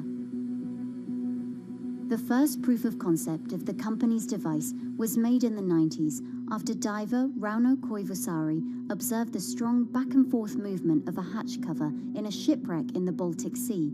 The waves are generated far from the coastline, so the wind blows on the surface of the water, causing the water particles to rotate, and that rotation extends deep down below the surface, and the waves can be very long. They can be several hundred meters long. And as they come into the near shore, this rotational energy turns into an elliptical energy, and eventually backwards and forwards, as you probably noticed if you've been swimming on the seashore in large waves, you're pulled in and out. That's the energy that we're extracting. There's a sweet spot where we deploy, so around 10 to 15 meters of water depth. That's where there's still strong wave energy coming in. After years of research, prototyping and testing, the company has deployed Wave Roller, a 350 kilowatt device in the waters of Portugal. Wave Roller has an 18-meter wide and 10-meter high steel panel fixed to the seabed via a floatable foundation. The panel moves back and forth with the waves, capturing the energy. It's submerged in the depth of 15 meters, so it's protected from the extreme waves. We generate electricity by capturing the movement with hydraulic circuitry in a machine room underneath the surface. That hydraulic energy we turn to electricity with hydraulic accumulators and hydraulic motors, and also a generator. The Wave Roller has survived large waves at sea for over a year and delivered electricity via an underwater cable to the grid in Portugal. Meanwhile, the company has won a €2.5 million grant to work on an upgraded version of the Wave Roller, aiming to increase the electricity generation capacity to 1 megawatt. The upscaled device would have a bigger panel, 2 power takeoff units, and improved software to control the energy production. We have taken into use a wave prediction algorithm that kind of tells us what kind of waves are coming into our device. That gives us few seconds to prepare for capturing more energy, and the difference in that is significant. Our future plans are to deliver technology around the world. So I'm hoping we can be working on delivering technology to projects in Asia and also in the American continent as well.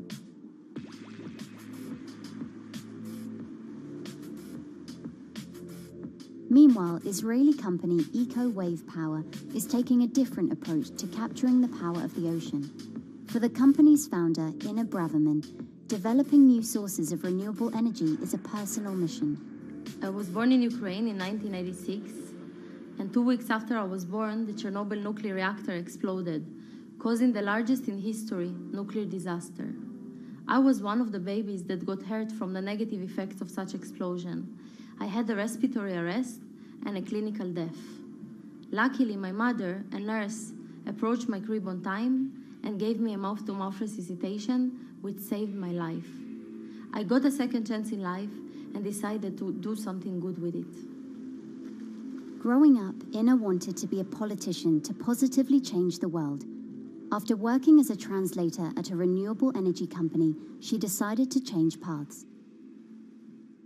Solar and wind energy were fully commercialized. There were a lot of amazing technologies implemented everywhere. I saw that wave energy, although it's an immense source of electricity, the biggest companies in the world are trying to develop wave energy with no success. And there was kind of a race going on in the world of who is the company that is going to develop a viable wave energy solution first. In 2011, the then 24-year-old Inna co-founded EcoWave Power. Instead of installing devices offshore, the company's devices are attached to existing breakwaters, jetties, and piers. Our technology is very cost efficient, especially in comparison to the offshore technologies, because we don't need any ships, divers, underwater mooring or cables.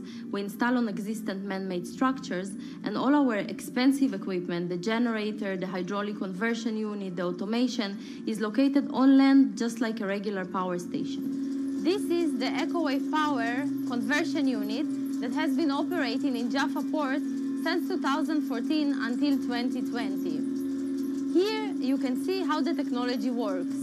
Basically, the floaters are going up and down and pushing the hydro cylinders, which transmit biodegradable fluid into land-located accumulators. A pressure is being built. The higher the waves, the higher the pressure, which is used to turn the hydro motor, which is turning the generators. The whole system is controlled by a smart automation system, which you can see right here. And in case of upcoming storms, the system automatically raises the floater above the water level and keeps them in the upward position until the storm passes. The company has been operating a 100-kilowatt grid-connected device in Gibraltar since 2016, which is enough to power 100 households. Currently, Inna and her team are working on another 100-kilowatt project at the Port of Jaffa in Tel Aviv. The project will be also the first time in the history of Israel that wave energy will officially connect to the electrical grid. And our goal going forward is to expand it to all suitable breakwaters in the city of Tel Aviv and to supply a significant part of the city's electricity needs.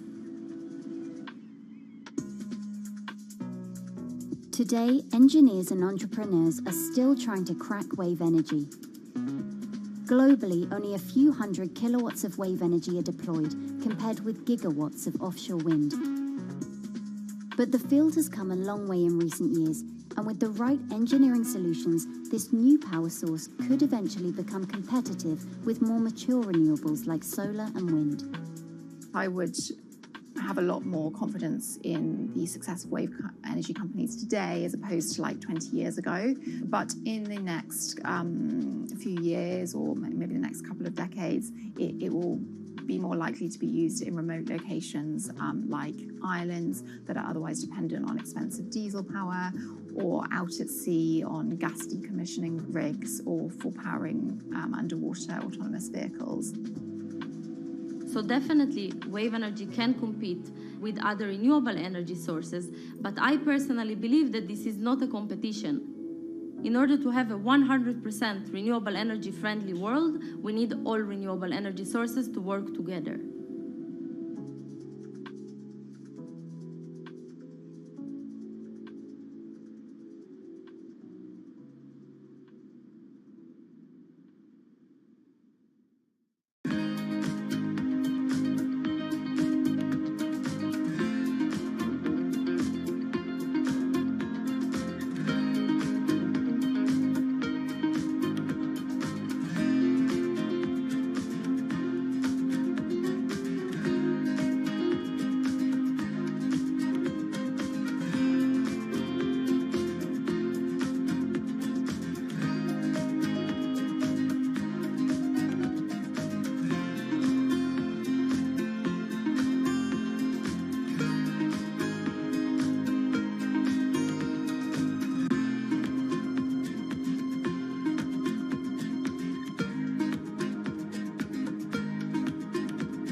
Who are all these people from? Who are all these people from?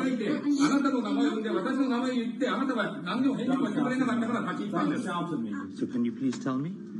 I'm not going to... please wait. You know, I've covered a lot of companies. I've covered a lot of Machiavellian companies where, you know, people play rough. I don't think I've ever seen anything on the scale of Nissan. He is making you, but you're like Vanessa. I mean, it's corrupt. One of the most dramatic elements was Ravinder Passi's home being raided by court officials in Yokohama. You scared me, you scared my children. I worked in this for 16 years. So Rav Passi's journey into the darkest recesses of the Japanese corporate world started when he was the general counsel, the highest corporate lawyer position in the company. In the past few minutes, Nissan has revealed that its chairman has been arrested after allegations of serious misconduct. He was tasked with investigating Carlos Ghosn. And he was told, conduct an internal investigation and get to the heart of the matter.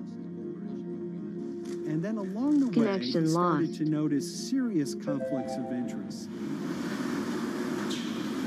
He is one of the few people who knows an extreme amount of detail regarding the alleged crimes by Carlos Ghosn. And he's now ready to tell his own story on the record about some of the events that happened.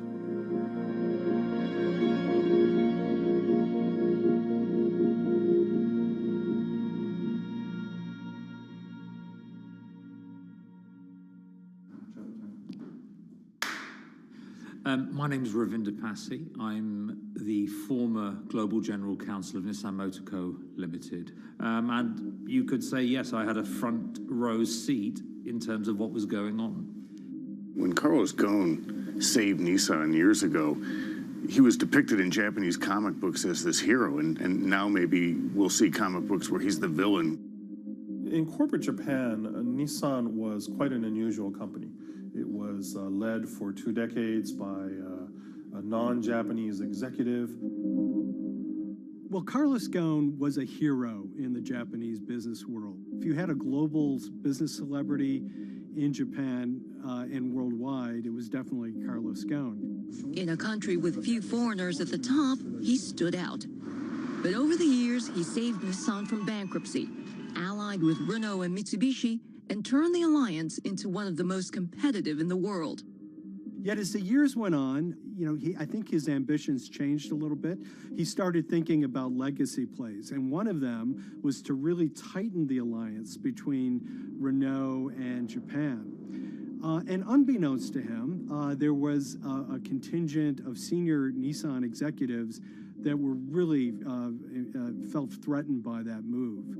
They really thought that they would lose complete control of the car company, and even in the government, there was probably a little bit of anxiety about a national champion in the auto industry falling under full-blown foreign control. Carlos Ghosn was an auto industry leader, respected by many in Japan. Now he's in jail. The arrest of Carlos Ghosn came completely out of the blue.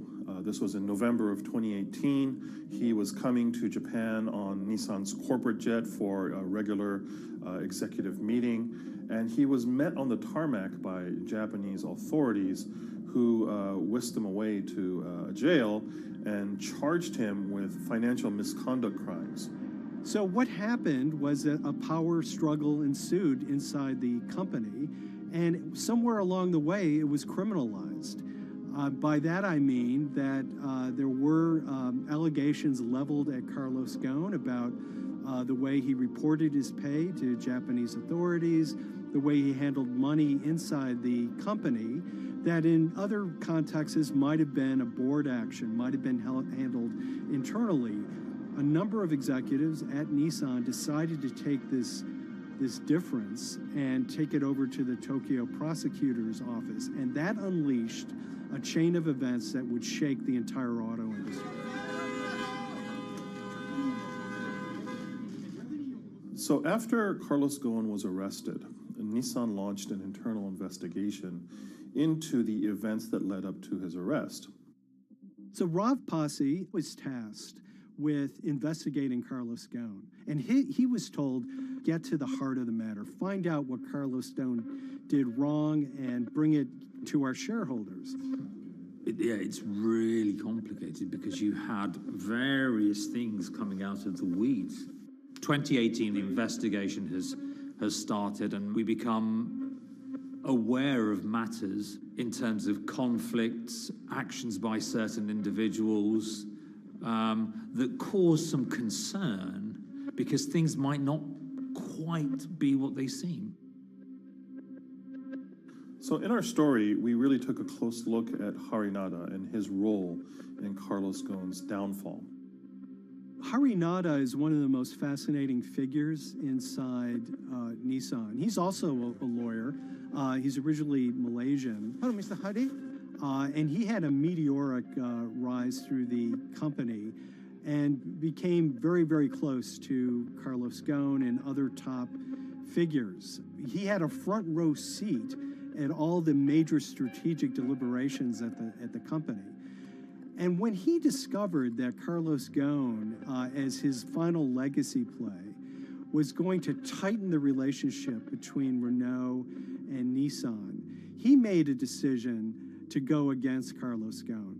And he became one of the key figures that decided that Carlos Ghosn had to go.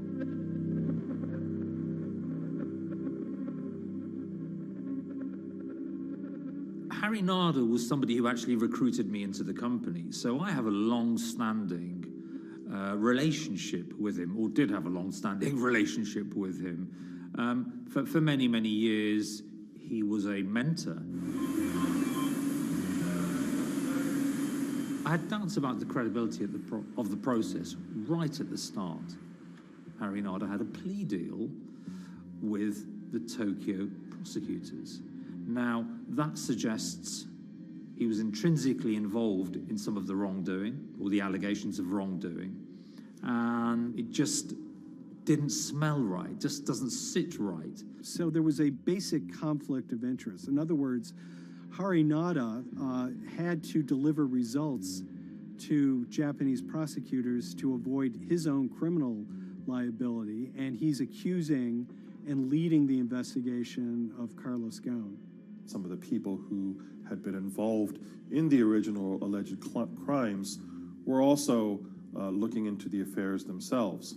Ravinder Passi began pointing out some of these conflict of interest issues. And the reason for that is essentially his concern was for the company. If the company's own investigation into itself was compromised, that could lead to a very weak position in various lawsuits that it was dealing with across the world. I had discussions with Harry, discussions with the statutory auditors about these conflicts, discussions with HR about some of these conflicts, because at that point, we reported into him. You know, at the time, everything was quite, as you can imagine, it was, we've got to do this, we've got to do that, we've got to move fast. But when you step back and look at some of these things, you just think, my God, what was going on here? Because members of my team were being placed in immediate danger. Your chairman's been arrested, a representative director's been arrested. They both happen to be foreigners. And then now what we need to do, we're being instructed to do, is certain compliance professionals need to go into properties in Brazil, for example, and retrieve evidence. They've got to do it very carefully, because if they don't do it carefully, they're going to get convicted of criminal activities. And likewise, when a team of lawyers were commissioned to go to Lebanon. I mean, one of my immediate concerns was, why are lawyers from Nissan being sent to go to Lebanon to retrieve evidence? These are just lawyers, they're corporate lawyers from Nissan. You had revelations that a number of executives had benefited from share appreciation rights when they shouldn't have. I mean, you know, substantive amounts of money being taken by these guys when they weren't entitled to take them. And you do think, yes, how is this going to look later on? It's going to look quite concerning. So that triggered for me the sort of assessment that, well, I'm going to have to do something, because up until this point, I haven't put down on paper these conflicts and these issues.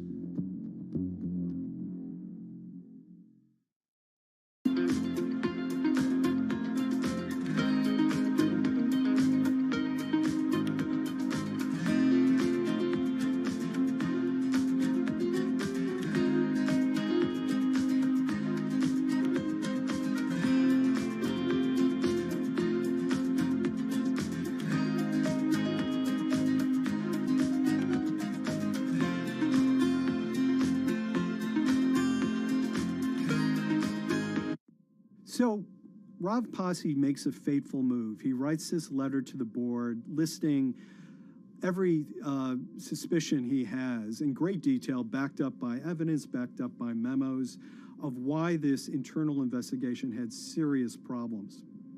He sends the letter to the board and it's crickets. He doesn't hear much of anything. Nothing happened thereafter. Nothing at all. Just like it just gone into a black box. And he began to suspect that there was a desire, even at the highest level within Nissan, to kind of sweep these conflicts of interest under the rug. Unfortunately for me, I think, you know, again, with hindsight, people must have thought that this is the nail that's sticking out, and we can't have this. Within 3 days of me submitting that to the board of directors, that letter to the independent board of directors, I was removed from the Goan Executive Conduct Matters. I was then told that I could not attend board meetings anymore. And up until that point, I had attended every single board meeting. I was then also told that after 8 years of being in Japan, I'd be going back to the UK. It eventually transpired that I'd be the VP of Projects and Transformation, managing a team of 3. So you can imagine what this feels like at this stage. Almost an arbitrary removal from Japan, where I've lived for 8 years, had 3 children there, my family has grown up, and we've been settled there, having a few months earlier been promoted to vice president at a global level, to being almost demoted. So Pasi was essentially being reassigned to get him as far away from the internal investigation as possible, and also to a certain extent in retaliation to some of the issues that he brought up regarding the internal investigation and Harinada. What happened to Rav Pasi can be seen as a series of corporate humiliations. I mean, first of all, his immediate responsibilities were taken away from him. Eventually, he lost, you know, the coveted general counsel title. But it didn't stop there. Toward the end of his stay in Japan, Rav and his wife were convinced that they were being followed. During that period, I'd noticed that whilst driving my car, I'd have other cars following me. First time I noticed this was at around mid-March, and I was driving, I can't remember where I was going, but this grey van, small van, just literally started following me. And I noticed that there was somebody in the car taking pictures. And lo and behold, we were absolutely being followed either by people on foot or other individuals, 2 or 3, normally 2 burly men in a car, different cars at different times, following us around. They were following the family as well. And, you know, given I'd seen the Nissan security department behave in a very, very egregious manner with others in terms of following and surveilling, I was very concerned as to what they were doing and who they were giving this information to. Because if they're giving this information to the authorities, you do think, why? What's going on here? I mean, this is just not normal behavior. And this all culminated in a rather dramatic event in the middle of 2020. Who are you people? Where Nissan had hired a legal team and had obtained an unusual court order from the district court in Yokohama to basically do a search of his home and seizure of his corporate laptop and phone and other documents. If you don't let us in now, we have to break this key. So it's a pretty extreme way to treat someone who'd spent 16 years at the company. These people have all come in. We don't really know who they are, apart from the fact that I've been shown a badge that says the Yokohama Court. And they're here to recover a laptop and a mobile phone. It was even more weird because I'd highlighted to the directors that certain Nissan executives were trying to recover this laptop and this phone whilst I was still in Japan. And I was very concerned because it had evidence on there that related to misconduct matters and other forms of inappropriate conduct. It was just another form of intimidation, another form of harassment, forcing me almost to leave the company and the country.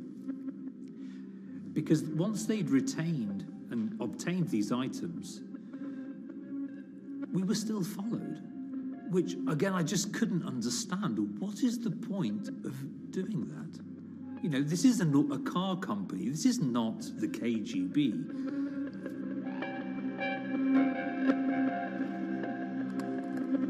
I think it's fair to say that Rav Pasi didn't have full battlefield awareness of all the intrigue going on at Nissan. I mean, Harinata is interesting because he's both charismatic and charming, and one of the most brutal corporate infighters one could ever run across. This is a confidential company email, right? You should not have this. If he had fallen into line, he would probably still have his job at Nissan, be paid very well, and continued his work.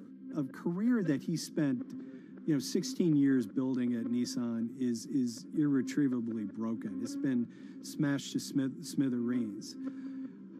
He and his family paid a huge price, certainly. But in terms of being able to sleep at night, I think he's come out ahead. I highlighted issues to the highest levels of the company so that they could be dealt with appropriately by those in charge. There was no response to those, and there was retaliation against me. What's really profound, like absolutely profound, is that none of your colleagues, I mean people who you have known for years, forget it. Yeah. You're on your own. Yeah. And you got to be ready for that. You've got to be ready for that. If you take it on anyway.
This is the awful truth.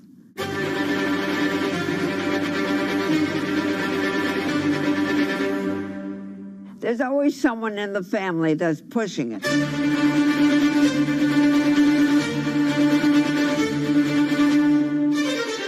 This lady does not deserve to be taken advantage of, especially at your age with your own grandchild. Yeah. My grandma is having to sue them. I'm testifying against them. Nobody's talking. They're one floor below right now. I get afraid to go on the elevator. It's sad that it had to devolve to this. It's like a soap opera to me. It's a very sad thing. It's a family feud. A family feud. Here's a family that, on paper, you would think has the wealth that so many people seek, yet at the end of the day, it seemed to sort of rip everybody apart.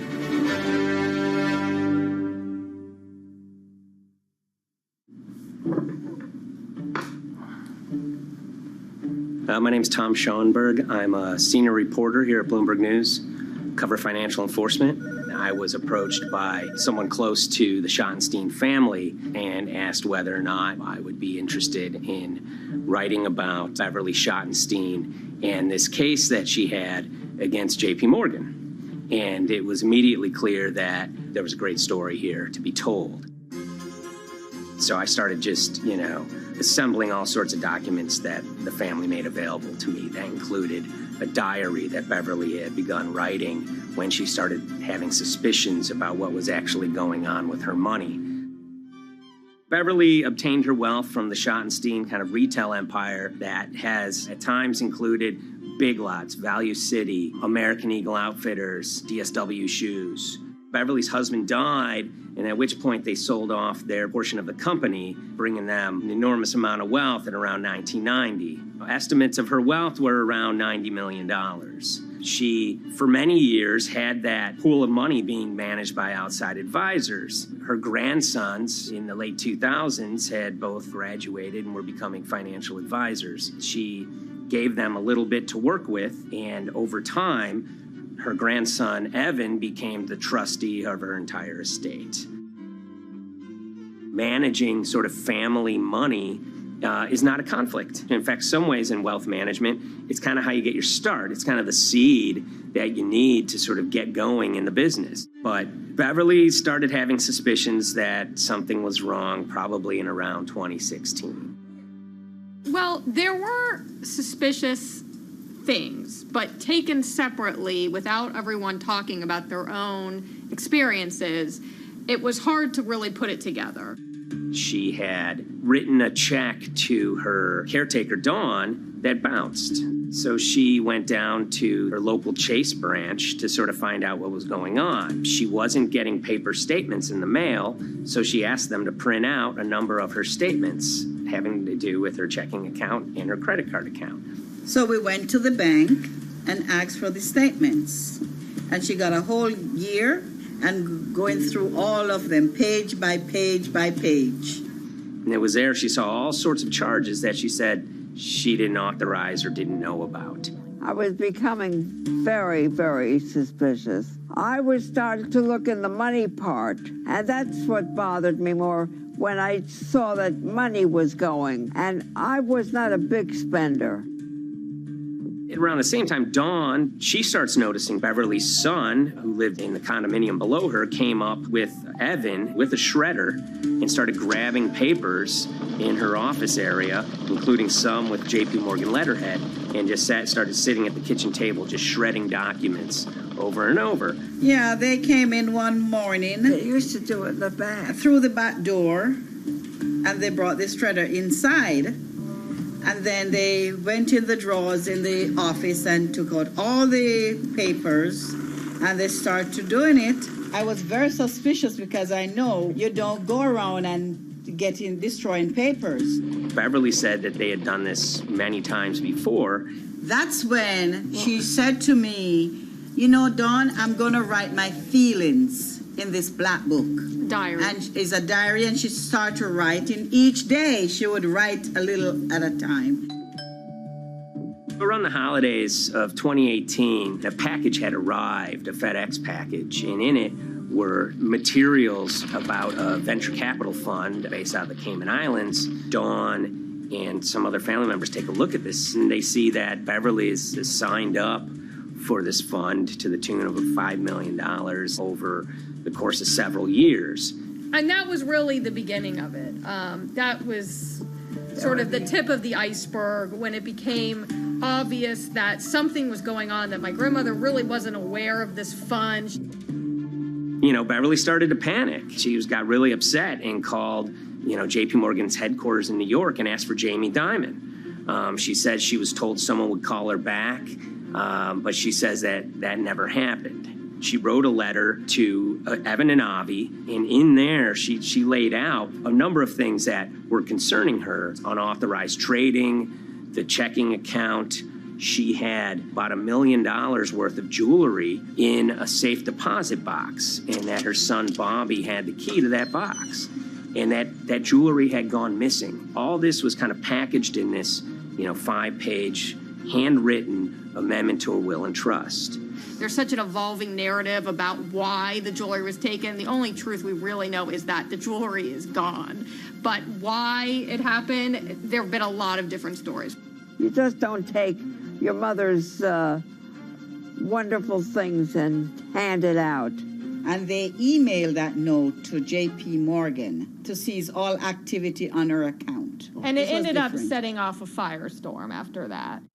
As soon as they got this email that there was a cease and desist and that she wanted to send her money and change brokerage firms, they were actually vacationing one floor below downstairs. They're there right now. The next day, Beverly's in her place. The granddaughter's still in her place visiting. Dawn is there, and up comes Bobby kind of barging through the door. And he's screaming about what was sent to the JP Morgan. They're now investigating them. And he's furious, takes his mother and sort of puts her into a chair, gets pen and paper, and she says physically forced her to write a retraction letter. They were pushing me around. It was a scary time. I was really afraid too. I had to take her to the doctor, and she did an x-ray because she was in so much pain. The locks had to be changed. The phone number had to be changed. I really thought we were going to have to hire guards to be outside just for protection. Oh, it was terrible. Horrible scene.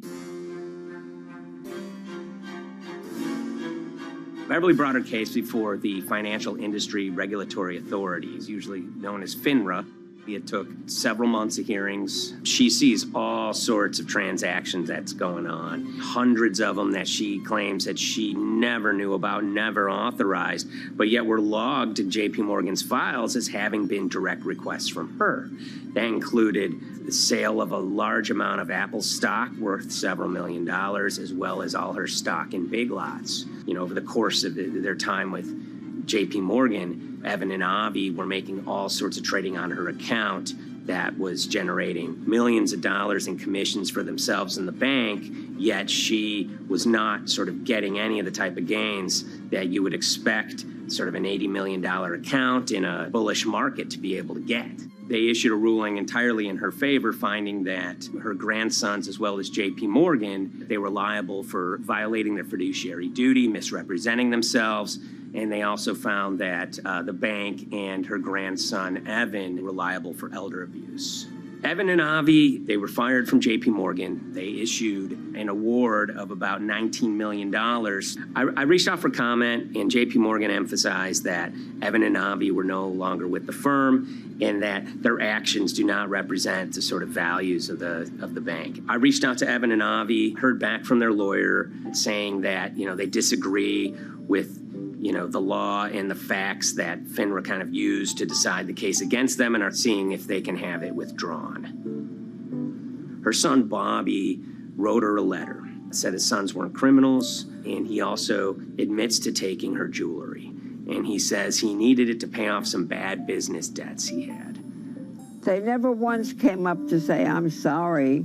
If there had been an apology and some acceptance, and asking for forgiveness from my grandmother, I don't think we'd be in the position that we are now. Since the piece came out, we've received dozens of messages from people, many of whom are telling their own sort of personal tales of, kind of financial advisors gone bad, or family members who got control of an estate and abused, those within. It seems that it's really resonated with a lot of people. I keep, hearing a lot of feedback about Beverly and how, a lot of people feel she did the right thing. You're never too old to stand up for yourself and try to right an injustice. She was adamant that she wanted to stand up for herself, but at the end of the day, they did wrong. It's a painful life lesson. Beverly taught them that you don't mess with grandma.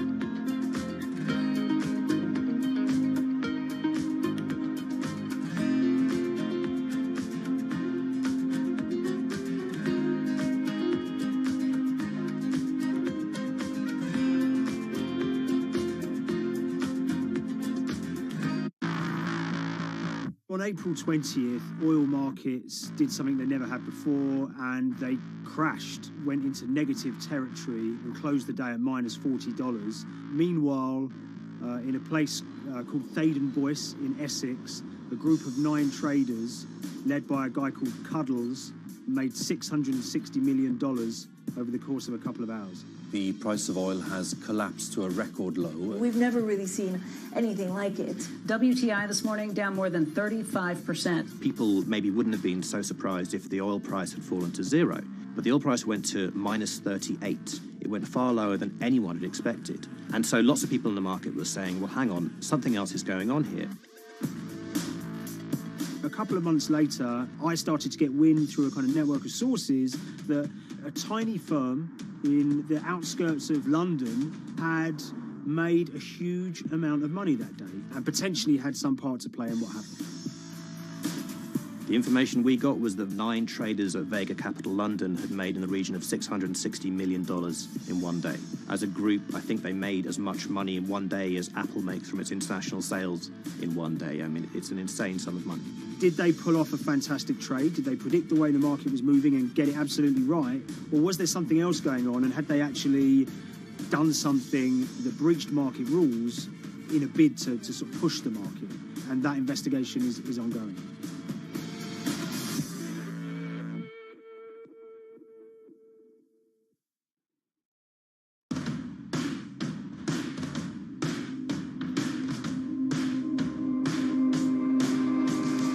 So Paul Commins is a trader who cut his teeth in the pits in the 80s and 90s when everyone had a nickname. His was Cuddles.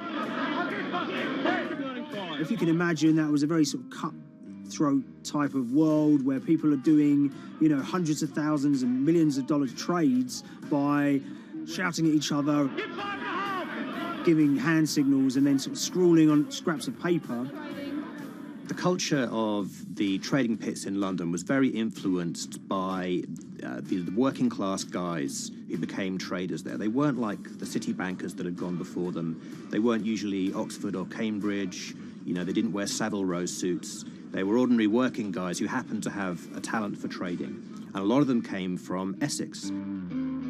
I think it was 400 traders in the pits, and Cuddles in his oil and gas pit was described to us as amongst the top 3. In amongst that, was very successful and made very large amounts of money as a young man. But inevitably, mechanization and the arrival of electronic markets was the kind of death knell for the pits. And in 2005, the IPE closed down. And when the pits shut down, a lot of the traders who worked there lost their jobs or quit or went to work for financial institutions. But Paul Commins decided to start his own trading collective out in Essex. Some of them are ex-pit guys, cut from the same cloth as him. Lots of them are actually sort of in their 20s, and they're his, drinking buddy's son, or they're his own kids' friends from football. They're young lads, hungry and ambitious, and he brings them into the fold. And fairly shortly, he's got, maybe a dozen or so traders that they're independent, let's be clear, but they're all part of this collective.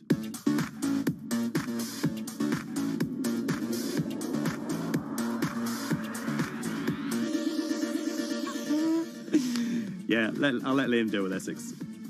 I am from Essex, so I feel like I'm free to, to get into this. Sweet, as they say. If you were to ask someone in Britain how they would imagine a kind of Essex person, they would see someone who's maybe slightly flamboyant, with a sort of Cockney accent, a sort of Guy Ritchie-style accent. Not afraid to splash the cash, but it's probably pretty bright and has done well for themselves. Don't even make sense, does it? But, these guys, they drove around very nice Rolls Royces and Bentleys. They went to places like Marbella on holiday. Thaden Boyce is a very wealthy place. You have to have considerable income to be able to afford to live in that village. It's a really nice place to live, and it's 20 minutes tube ride away from the city. Earlier in the summer, we have this lead, which is that there's this tiny firm called Vega Capital London, and they were the biggest winners from the biggest oil crash in history. Anyone that covers markets is going to be surprised about that. You're thinking your BPs of the world or your Glencores, but there's this tiny firm. And one of the big challenges that we had was actually finding out who worked with Vega Capital. It wasn't immediately obvious, and at first we had absolutely no idea. If you go to the Vega Capital website, it says it's under construction. If you do basic online searching, it's very difficult to find anyone who's publicly connected to the company. So inevitably, we're incredibly curious at this point. Like, who the hell are these people? The more reporting we did, the more it became clear that this group were connected socially as well as professionally. They went to weddings together, they played golf together, they would go on holiday together. We found out that a number of them were members of the West Ham Supporters Club in London. A few of them started companies together, so you could see all the connections between them and start to see a distinct group emerging. And it really just was this kind of shock that, this wasn't just like a hedge fund or a firm you'd never heard of. This was actually a group of buddies who all had the same experience on this day and had all made a huge amount of money. So if you're an oil trader, there's a number of different ways you can trade, and probably the most popular is WTI futures contracts. And it's basically a contract that says, I'm going to buy 1,000 barrels of oil from you at this point in the future, or I'm going to sell 1,000 barrels of oil to you at this point in the future.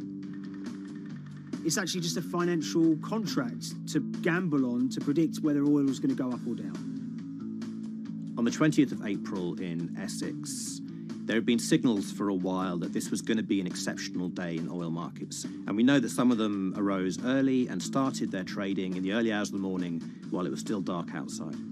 Essentially what they were doing is buying contracts that gave them an obligation to buy oil at whatever the price ended up at 2:30 p.m. So they're basically placing a bet that oil's going to fall throughout the day. But they're simultaneously selling lots of oil as well. And whether they make a profit and how much profit they make is the difference between what they buy the oil for and what they sell the oil for. Now, of course, we now know throughout April 20th, the price dropped and dropped. So this is going very well for them. They are committed to selling oil at these prices, and the prices are continuing to fall, which means they're going to be able to offset it and buy oil at cheaper at the end of the day. Now, once it gets to kind of 1:30, 2 p.m., that's when things start to get really interesting. Suddenly there's a kind of influx of buyers and sellers, as desperation increases in the market and trading volumes go up. Now at 2:08 p.m. exactly, something bizarre and unprecedented happened, which is that oil passes into negative territory. And it fell to a record level of minus $38. We've never seen anything like it, period, in terms of the contraction of the global economy. That huge gulf between what they were buying the oil for and what they were selling it for enabled them to make more money than they ever thought possible. So their profit was the difference between minus 37, and all of these positive numbers on every contract they sold. The price of crude briefly hit minus $37 a barrel. For one group of traders operating from a small office, it was a very, very profitable day. It's important to remember this had never happened before in the history of oil trading. No one could have predicted it. I can't think of another example of where you enter a trade and you get paid on both sides. You get paid both to sell and to buy. It's unthinkable. One thing we know about the Cuddles Trading Arcade is that they were very comfortable taking large risks. And, you have to be clear, this was a large risk. Yeah, we spoke to oil traders, both people that know these guys and people that don't, and they all say that this is, incredibly risky. And that's actually what stops a lot of oil traders doing trading like this. They simply aren't willing to stomach the risk. But Cuddles and his friends were. So when the kind of final calculations came down, the group of the 9 most profitable traders made $660 million or thereabouts between them. I mean, if you can imagine, I think 3 or 4 of them made in excess of 100 million each. One of the astonishing things about this trade is that 2 of the individuals who made more than $100 million in a single day were in their 20s. One of them was 22 years old. Only a few years earlier, he'd been posting on his social media about doing teenage stuff with his mates in town and going to see girls and rap music. And here he is a few years later making $100 million in a single day's trading. When me and Liam discovered that, we couldn't believe it. We couldn't believe what we were seeing.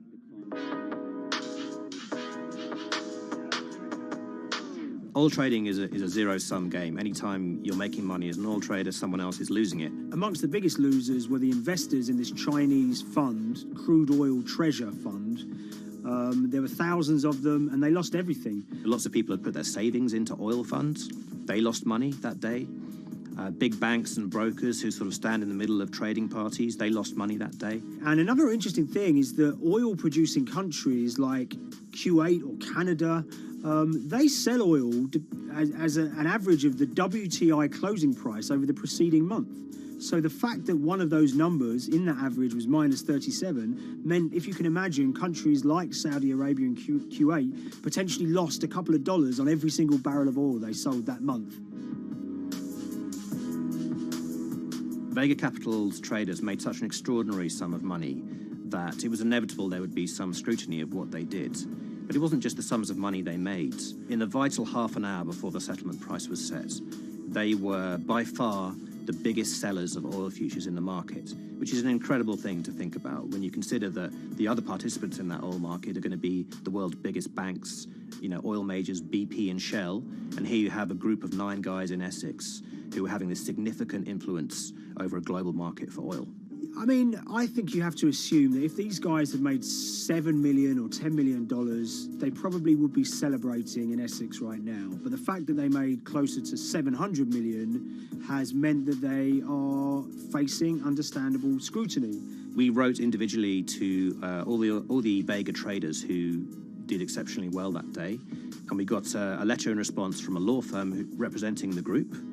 The law firm was at pains to point out, number one, that they haven't been accused of any wrongdoing, that they all traded independently and separately, and they'd basically all made up their own minds that this was what was going to happen in oil markets based on publicly available knowledge, and decided to execute this trade. What I love about these stories is there's a real variance of opinion, and some people will look at what happened and think that must be dodgy. They all traded at the end of the day. They all made a huge amount of money while all these people lost. That's shocking. But lots of people say these guys are at acute disadvantage. They're in a market that's inhabited by, huge technology-driven funds and firms and oil giants that have got all the advantages in the world, and when you get a bunch of Essex geezers who essentially beat the market and find a way to make a huge amount of money, they should get a pat on the back, really, because that's the dream.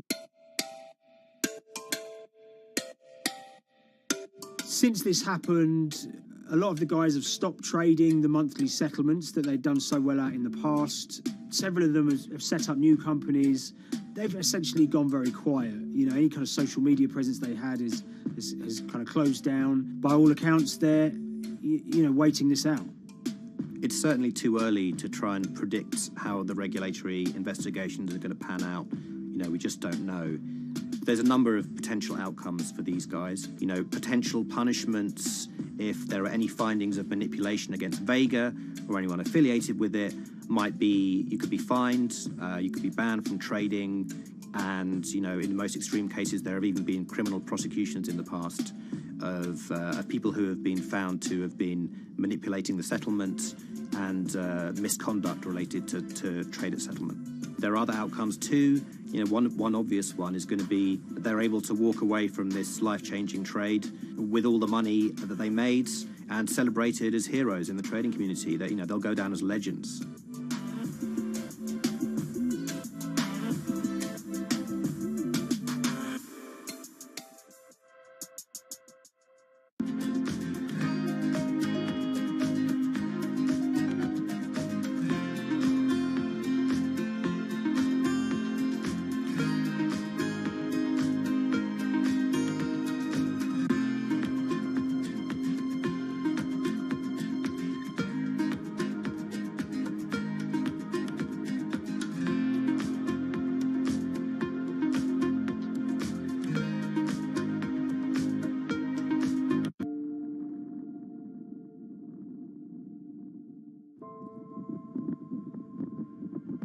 It's very important, given the nature of the climate crisis right now, for the general public to have an understanding of what progress is or is not actually happening. And I think many readers right now, they'll see these hundreds and hundreds of companies making these big, bold climate claims. And they would be forgiven to think that we're well on our way to meeting the emission reduction trajectory we need to be on. And the reality of the matter is we're just not on that trajectory. And a key reason for this sort of disconnect is the use of offsets that aren't doing what they claim to be doing. We have a massive potential for sort of willful blindness. We can convince ourselves of things regardless of what the facts are. And so that's what tends to happen in these cases. It's not that anybody is setting out to commit climate fraud.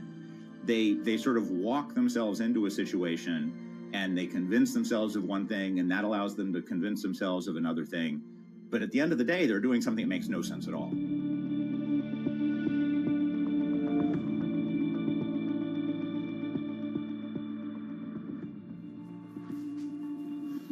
My name is Ben Elgin. I wrote the story about how the billion-dollar market for carbon offsets is setting back the fight against climate change. So one of the challenges in reporting on carbon offsets and trying to figure out what's going on is really finding good experts who have been steeped in this marketplace and are willing to candidly talk about it. One of the best people for this is a fellow named Mark Trexler, and I've been talking to him for more than a decade. My name is Mark Trexler. I've worked in climate change for the last 30 years. I was actually hired by the World Resources Institute in Washington to work on the first carbon offset project in 1988. In terms of defining a carbon offset, one of the beauties, so to speak, of greenhouse gases, sort of the silver lining of greenhouse gases, when you put up a molecule of CO2 into the atmosphere, it can be anywhere in the planet in 7 days. And therefore, if there's an option to reduce emissions on the other side of the planet, and you can do that very cheaply as compared to doing it in your factory, for example, then why not pay that person, that factory on the other side of the planet to reduce their emissions? Then you are, in a sense, offsetting your emissions, and the atmosphere doesn't really see your emissions anymore. So carbon offsets have been around for quite some time, and they were actually key with these international climate agreements, such as the Kyoto Protocol, which mandated the wealthiest countries reduce their greenhouse gas emissions. The treaty was signed on the 11th of December, 1997. Decided. The business community in general saw carbon offsets as a huge opportunity to comply with whatever policies and measures might be coming down the pike on climate change much more cost effectively. We've seen a huge surge in companies making big proclamations about how they're going carbon neutral or zeroing out all of their carbon emissions. We're going to reduce our carbon footprint to net zero. Unilever is committing to net zero emissions. We can achieve a net zero emissions world. We began looking at these corporate claims of dramatically reduced emissions, and we noticed so many of these companies were using carbon offsets to achieve these aims. And as we began to look at the carbon offset projects themselves, what we found is that the environmental benefits claimed by these companies are not actually what they seem to be.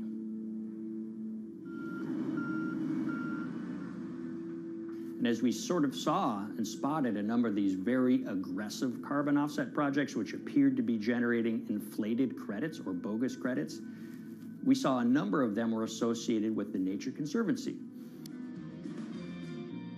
This surprised us. The Nature Conservancy is the world's biggest environmental group. They have about $1 billion a year in revenues, and they've been around for 7 decades.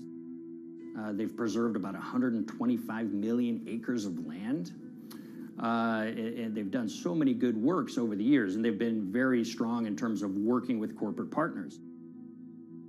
The Nature Conservancy has taken a different approach, a very pragmatic and pro-business approach. They will not go out and criticize a big polluter, but they're very happy to work with them. Some might say that, well, that's selling out, but others would say, and those at the Nature Conservancy would say, these companies have deep pockets. They can help fund important preservation work, and we have absolutely no problem working with them on this stuff. So companies are very warm, and they've partnered with the Nature Conservancy for many years. And yeah, it definitely lends a sheen of credibility to these projects. Here's 20 new reasons to visit Disney World this year. 1, 2, if you look at, for instance, Disney, that's a sprawling company with theme parks and cruise lines that burn up diesel fuel. They have office buildings and television studios that consume electricity. So these companies are trying to make major reductions in their carbon footprints, but it's very difficult to change these fundamental ways their businesses operate. So Disney has been a big buyer of carbon offsets that are orchestrated by the Nature Conservancy. One of the projects that they buy from is called Pennsylvania Ridges. And that's a plot of land. Most of the land is actually about a 3-hour drive outside of Philadelphia. Interestingly, this land, 3,000 of these acres, was actually acquired by the Nature Conservancy in the late 1990s. This land was imminently threatened. There was a pending logging contract on this land. So they do what they've done so well for all of these years, which is they go out, they raise money from local philanthropists, and they go buy this land to protect it from developers and loggers. And at the time, according to an archived version of the Nature Conservancy's website, when they were proudly announcing this deal, they said, these threats have been abated because of this acquisition by the Nature Conservancy. So it's really interesting now, fast forward 2 decades to earlier this year when they put forward this carbon project. And if you look through it, this land is a key part of that carbon project.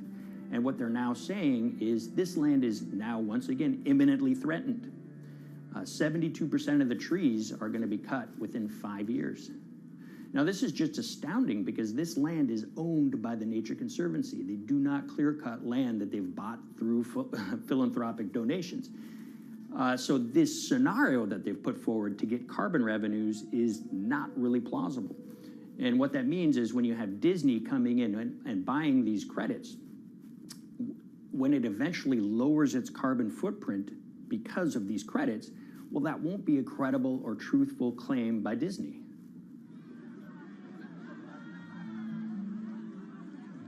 So this is an organization that truly understands the threat of the issue of climate change and is wanting to do its part to address this. However, in this situation, it just appears their drive, which they've had for decades, to increase the amount of revenues that it can use for land preservation work, Nature Conservancy and many others see that the carbon credits as a pot of money that they can tap into to further their own benevolent aims. But unfortunately, what this has resulted in is claims of climate progress that just aren't really happening. So the Nature Conservancy defends vigorously these deals, and they and others will say, look, our projects are just following the rules that these registries set up. So some would also put some of the blame on the registries themselves because they're setting up the rules which allow these vapid projects to get up and sold. So we've reached out to all of the companies we mentioned in this story, including Disney. They didn't want to be interviewed for this story, but they all told us that, look, we have to rely on the experts out there, and those experts, they say, are these carbon registries that have been set up. Most of these Nature Conservancy deals are set up and sold on this exchange. It's called the American Carbon Registry. Now, it's the oldest of these registries that allow voluntary carbon credits to be sold. They've been around since 1996. What these offset registries do is they set up rules, and any carbon offset project has to follow those rules. But there's this tension that's always there. If the rules are too strict, then it's going to be very hard for carbon offset projects to get up and running. So there's this balance going on where the registries want rules that attract projects, but they don't want it to be so strict where it will disincentivize projects from getting listed. One of the challenges with designing carbon offset systems is that there are normally two people at the table. You have buyers and you have sellers. And to some extent, you have policymakers, but you know, the buyers and the sellers are really the ones with the expertise, with the incentive to really participate hard, make a lot of things happen. And the challenge there is that both of them sort of want the same thing, or they're both happy with the same thing. They're happy with low-cost offsets and a lot of them, because that works for their business model. You end up, though, with nobody really representing the atmosphere, so to speak. Nobody's really representing the climate in those discussions. And so the policies end up biasing the whole system. And you end up in sort of a race to the bottom. And that's what we've seen happen. You know, when it comes specifically to the topic of carbon offsets, you know, I am a fan of carbon offsets in the sense that they can help mitigate climate change. They absolutely can. But, you know, if we're not going to do it correctly in a way that actually does help mitigate climate change, then it's nothing but a distraction. And, you know, after 30 years, you have to start wondering, is it really just a distraction? And that's really unfortunate, but that's where we are.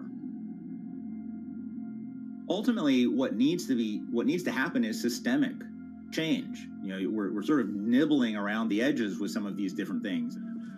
We need to change how we produce energy. We need to change how we transport ourselves. We need to change what and how we eat. You know, we need systemic change associated with transitioning to a low carbon economy. A lot of what we're doing today is not promoting systemic change. It's sort of trying to stick your thumb in the dike to preserve the current system. And at the end of the day, that can't really work.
the Hyperloop. There's a good chance you've heard the name by now.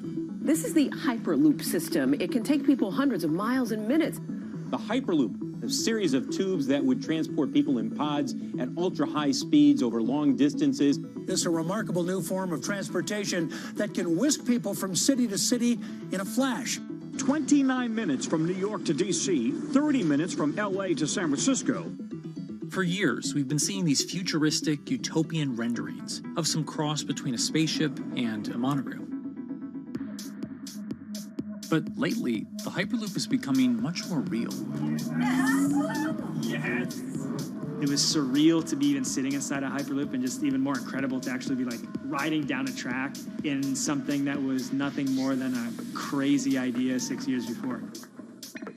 Companies all around the world have been developing and testing the technology needed to propel passengers at speeds of over 1,000 kilometers per hour. But for many, speed is only the first step to unlocking the full transformational effects of a new mode of transportation. Fast is what we just sort of take for granted in the Hyperloop world. It's the network effects that really deliver the benefit. And that opens up a completely different scale of economic opportunity.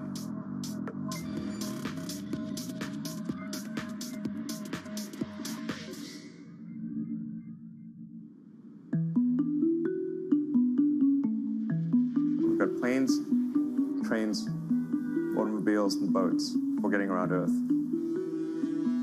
But what if there was a fifth mode? And I have a name for it, which is called the Hyperloop. The Hyperloop? Hyperloop, yeah. In 2013, while riding high on the growing success of Tesla and SpaceX, entrepreneur Elon Musk released a white paper outlining the basic framework of the technology he called Hyperloop. The basic idea goes a little something like this. A tube reduces the air pressure to a near vacuum-like environment. A Hyperloop pod is then suspended in the tube, usually by magnetic levitation. The whole pod can then be propelled forward. Because there's no traditional friction sources like air resistance or rolling friction that would push back against the pod, the Hyperloop is able to move at incredibly high speeds and do so fairly efficiently. Despite its futuristic name, however, the general concept behind Hyperloop is actually pretty old. In fact, New York City's first attempt at an underground public transit system in the 1870s was based on a similar principle. The pneumatic transit system was short-lived, however, only stretching one block and topping out at a rather leisurely 10 miles per hour. While Elon would make some 21st century improvements to this concept and bestow a very 21st century name, he wouldn't end up pursuing the technology itself, instead electing to focus his efforts on something a little bit deeper, literally digging the requisite tunnels via his boring company. It would take another billionaire industrialist who dabbles in spaceflight. No, wait, not that one. Yeah, that's the one. After Richard Branson would make a large investment in the company Hyperloop One, it would be renamed to Virgin Hyperloop. What we've always been trying to do as a company is show that this technology could work, that it could be made safe, and that ultimately it's something that's happening in the next couple of years, not the next 20 years. Josh Geigel is the co-founder and CEO of Virgin Hyperloop. In a familiar tech startup story, he's seen the project go from a garage to a large-scale testing facility outside of Las Vegas. So we started building the first kind of Hyperloop system in 2016. We've done a lot of work, about 500 tests that we've done on that over the last 5 years. And what we realized that we need to do is take that technology, show that it can be commercial, so drive the cost down, improve the efficiency, improve the performance. But the key thing is actually making it approachable and safe for individuals. In order to do that, Josh, along with Virgin's head of passenger experience, Sarah Lucian, bravely volunteered to take the inaugural ride. What her and I were realizing is we're the first two people sitting in a Hyperloop. The only type of people that have gone through this environment are in spacesuits, and there we are in just normal clothes because of the system, the safety of what we've designed. 3, 2, 1, launch. And then once we started going, you felt a bit of acceleration. We accelerated a little bit harder than we would in commercial. It'd be like a sports car. Yes. We got to about 108 miles an hour on that test. And it's a short run. It's about 500 yards or so. And came to a stop. The test, lasting only about 20 seconds and covering only a quarter of a mile at just over 100 miles per hour, is a long way away from a true functioning Hyperloop. But as for optics, it's a crucial step for the future of funding. The number one question we got from investors or from project proponents or just people in general was like, is a Hyperloop safe? And what better way to show something is safe than by actually getting people on it? But convincing investors and governments that would likely be fronting some of the construction costs for an unproven technology is no easy task. First and foremost is the question of safety. Most people don't know how an airplane works, but yet they get on an airplane. They get on an airplane because, it's faster than driving, and most importantly, they've probably gotten off of one before, they've seen someone get off of one before. And so what we set out to do was actually show that Hyperloop could be safe with two normal people, not astronauts, not adrenaline junkies or test pilots or anything like that. Two normal people getting on a Hyperloop, and then most importantly, those two people getting off. But beyond safety concerns, constructing Hyperloops will undoubtedly require a significant capital investment to the estimated tune of around $60 million per kilometer of track. So a track from San Francisco to Los Angeles, for example, is likely to come with a price tag over $10 billion. And before large governments are willing to come in and front those costs, investors who are funding Hyperloop development must accept it as a long-term mixture of technology and infrastructure investing. Investors that are used to short returns because you're developing apps or something to that effect, those aren't the investors that really get excited about Hyperloop. What you start to see is the people that are looking at platform technologies, right? So this idea that because the smartphone existed, Uber could exist, right? So who are like the Vanderbilts of this century? And that's the part where you're going to get a lot more no's than yeses. But those people that have the ability, the fortitude to stick it out, to see the game-changing platform here, those are the people that we're looking for. And since we've done that passenger test, there has been a lot of interest that's really, this is a lot sooner than I thought.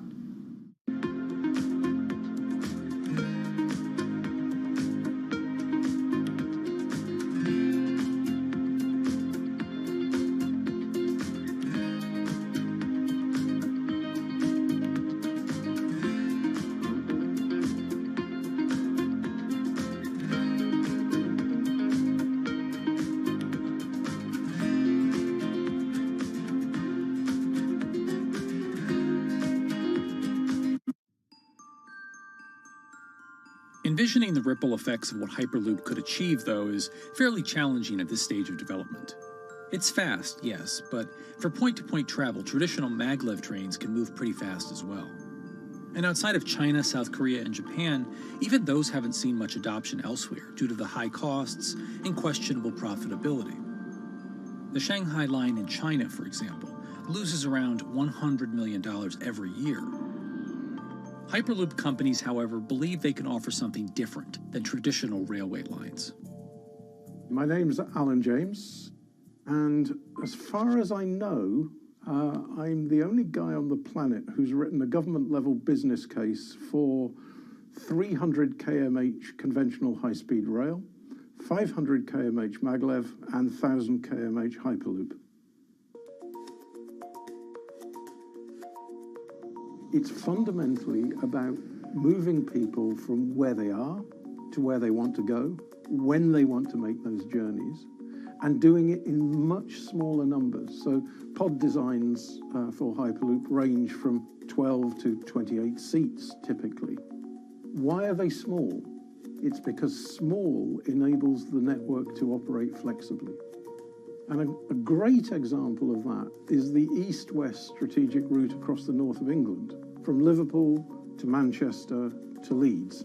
So to get from Liverpool via Manchester to Leeds by train is just short of 2 hours today. It'll probably take you 2 hours driving as well in average traffic conditions. Net result is those three city regions remain three separate entities: Liverpool, Manchester, Leeds. There's very little commuting traffic between those urban areas.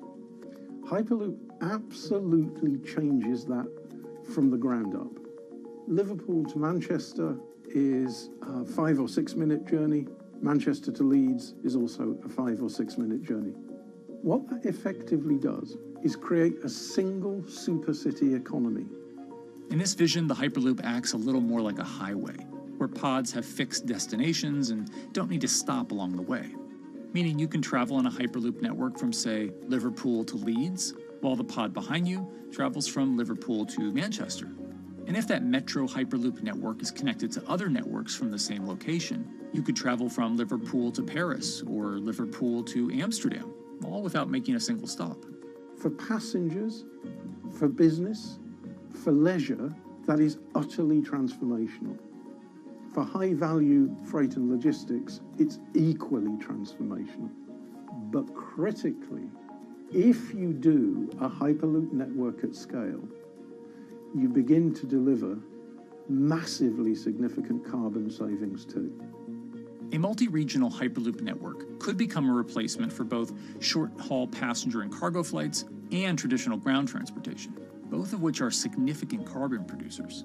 One Hyperloop-connected distribution hub, perhaps at an airport that is predominantly used for international air freight, replacing maybe 10, 12, 15 distributed road hubs. It takes a lot of polluting and inefficient truck haulage off the roads. That itself means roads gain extra capacity. Hyperloops will still need to use electricity to both move pods and maintain the near-vacuum environment in the tube. Proponents of the technology believe that this can be done by using renewable sources, including a combination of solar panels and battery technology that could be used along the Hyperloop itself.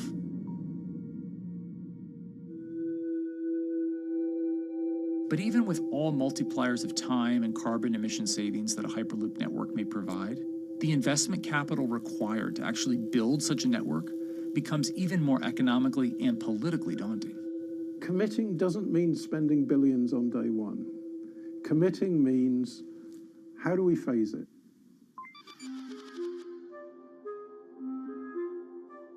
One company in the Netherlands is working to develop that technology, and perhaps more importantly, the international coalition needed to make the Hyperloop network a reality.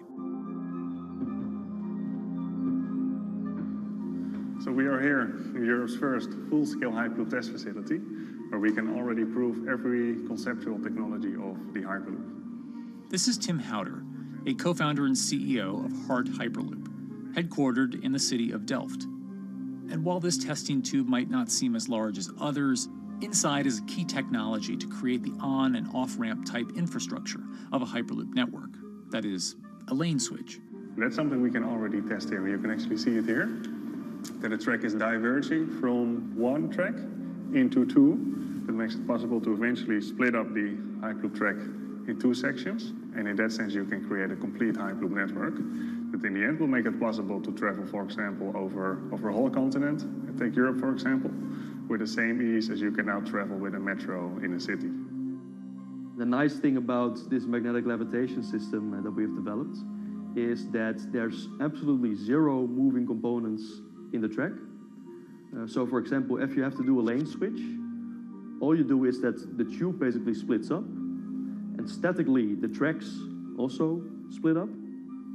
And whenever the vehicle enters a switch, it either pulls itself to the right with its magnets, or it pulls itself to the left with its magnets.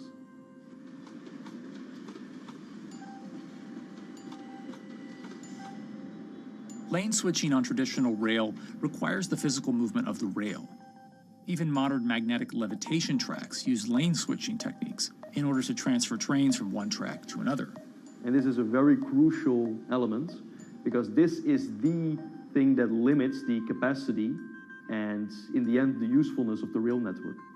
Because the moment that a track is switching, that means that at that moment you are creating an unsafe environment for the trains behind it. So you need a lot of space between trains.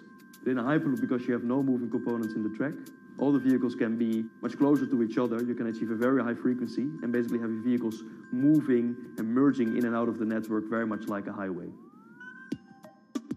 For now, though, Hart's physical testing has been limited by the size of their tube. Because the test track is only 30 meters long, they haven't tested this lane switch at speeds greater than 20 kilometers per hour. However, the company is working to build a new test site where it plans to increase that testing speed to 300 kilometers per hour. We're now in a phase where we have proven most of the most important technologies in the test facilities that we already have. And we have also demonstrated the viability and the feasibility of a network.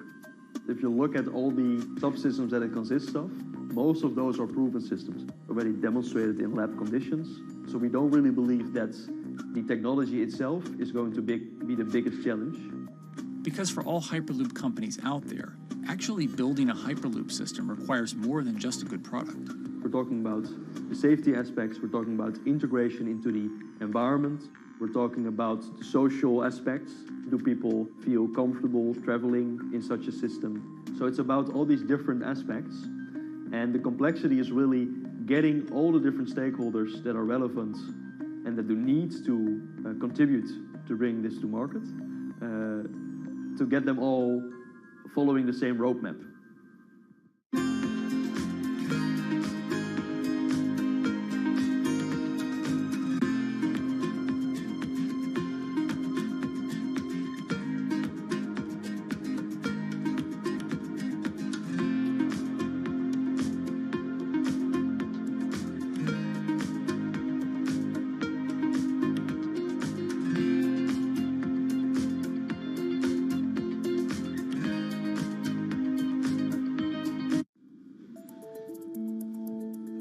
In order to help build this coalition of private and public interest in Hyperloop development, HART in 2018 partnered with other Hyperloop companies from Europe and Canada. The goal was to define, establish, and standardize the framework to regulate Hyperloop systems. Right now we are working with all the Hyperloop developers together in setting up the first, let's say, structure for starting the standards drafting. One of the most important goals for HART is interoperability, which is essentially making sure that different systems can communicate with each other. Interoperability is so important because what we want to achieve is actually have this seamless travel experience. So you don't want to end up, for example, going from Madrid to Paris and then switching because you need to use a different technology to get, for example, to Amsterdam. The idea being that as companies around Europe create the first commercial Hyperloop tracks between individual cities, one day those can all be connected to a larger network. Everyone that believes that Hyperloop is a future transport system also realizes that there is a need to have this network because that's where Hyperloop thrives. Hyperloop is such a huge project. It's definitely not something that you can do on your own or as a single company.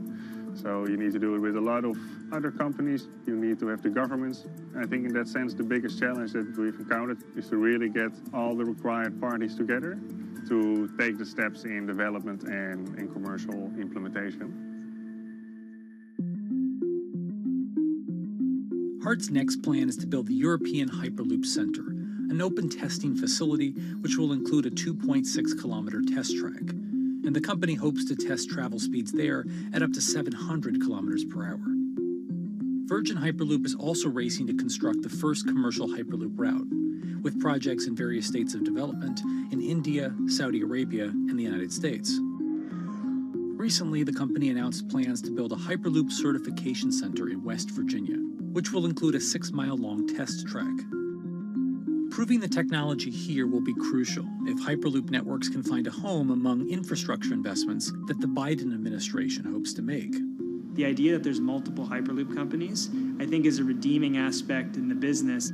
People really want to see something happen, so having multiple people move forward is good for that. I was struck when Josh and Sarah rode the pod. 2 or 3 of the major outlets used the phrase, "We now have a new mode of transport."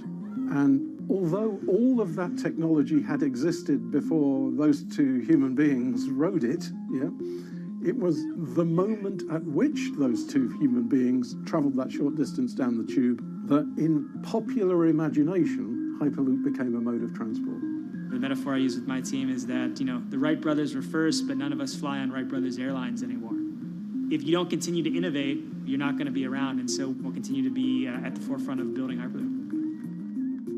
Back in 2013, Elon had an idea.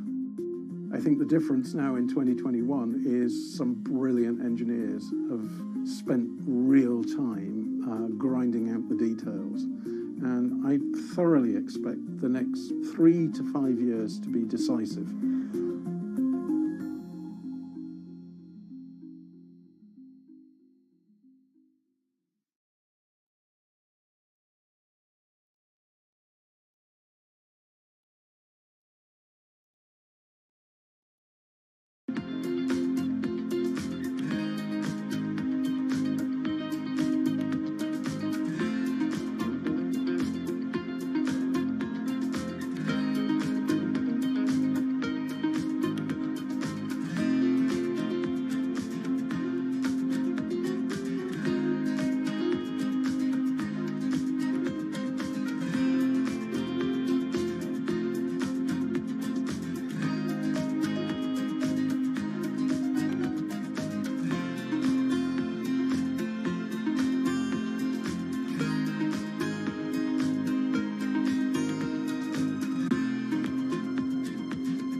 This week, how hydrogen can transform our energy usage. We'll look at why the universe's most abundant element could be a game changer in the climate revolution. Hydrogen technologies are not new. They are used in other sectors. We use them in space, on our rockets, and we don't need the laws of physics to change to be able to use hydrogen on our planes. From iron ore to green hydrogen, one of Australia's richest men tells us about his pivot to sustainable energy. Let's take action. It's practical, it's implementable. Let's do it now. Plus, the hydrogen revolution.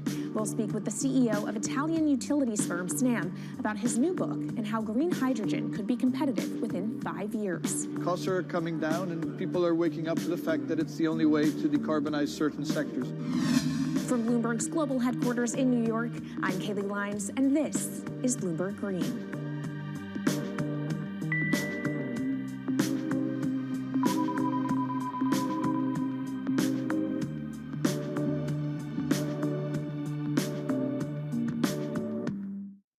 It's a new year, so here at Bloomberg Green, we're highlighting new solutions in the fight against climate change. And one of those is as old as the universe itself, hydrogen. It's the simplest element around, but could well be a game changer when it comes to turning around our dependence on fossil fuels. Today, hydrogen is used in the chemicals industry to produce petroleum products. It's also starting to be used in steel production, an industry under a lot of pressure to decarbonize. But it has far more uses as well, from powering cars to heating our homes. And Bloomberg New Energy Finance sees a seismic shift in the sector in the next 10 years as green hydrogen squeezes out dirtier alternatives. So-called gray hydrogen dominates today.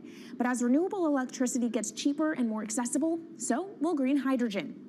In this week's edition of Bloomberg Green, we'll explore what this push into hydrogen means for tackling climate change. We'll hear from Australian billionaire Twiggy Forrest about his pivot from iron ore to hydrogen, and we'll also speak with the CEO of Italian utility company Snam about his book, The Hydrogen Revolution. But first, what are we using hydrogen for? And why does it actually matter? Christine Lee Edwards explains. Hydrogen, the most plentiful element in the universe. On Earth, we find it mostly bonded to oxygen in the form of water, or in other gases known as hydrocarbons. Hydrogen gas, H2, burns hot and clean, making it an attractive tool in the race to net zero. But isolating hydrogen from other elements is no easy task. Today, the cheapest way to do this is via chemical processes that break up natural gas. This releases a lot of carbon dioxide. Another method is to use electricity to split water molecules in a process called electrolysis. Although there is no carbon byproduct, a lot of electricity is needed. And if this power comes from burning coal or gas, it negates the zero emissions goals of using hydrogen to begin with. Hydrogen produced in this way, powered by fossil fuels, is called gray hydrogen. If carbon capture and storage is used together with fossil fuels, then it becomes blue hydrogen. If nuclear power is used, it's called pink. And finally, green hydrogen is when it's produced via electrolysis and powered from renewable sources. This method is considered emissions-free. It's predicted that by the early 2030s, H2 made from renewables will be cheaper than that made from fossil fuels. But that hinges on the cost of electrolysis declining, which will be achieved through larger projects and an expansion of manufacturing. To be clear, vast amounts of H2 are already used today. Global production in 2018 totaled 117 million metric tons. This hydrogen is mostly used for its chemical properties, not as a source of energy, and very little of it is clean. Some sectors like steel could start using hydrogen for these chemical properties, replacing coal. Industries like cement and glass may also use hydrogen as a source of heat.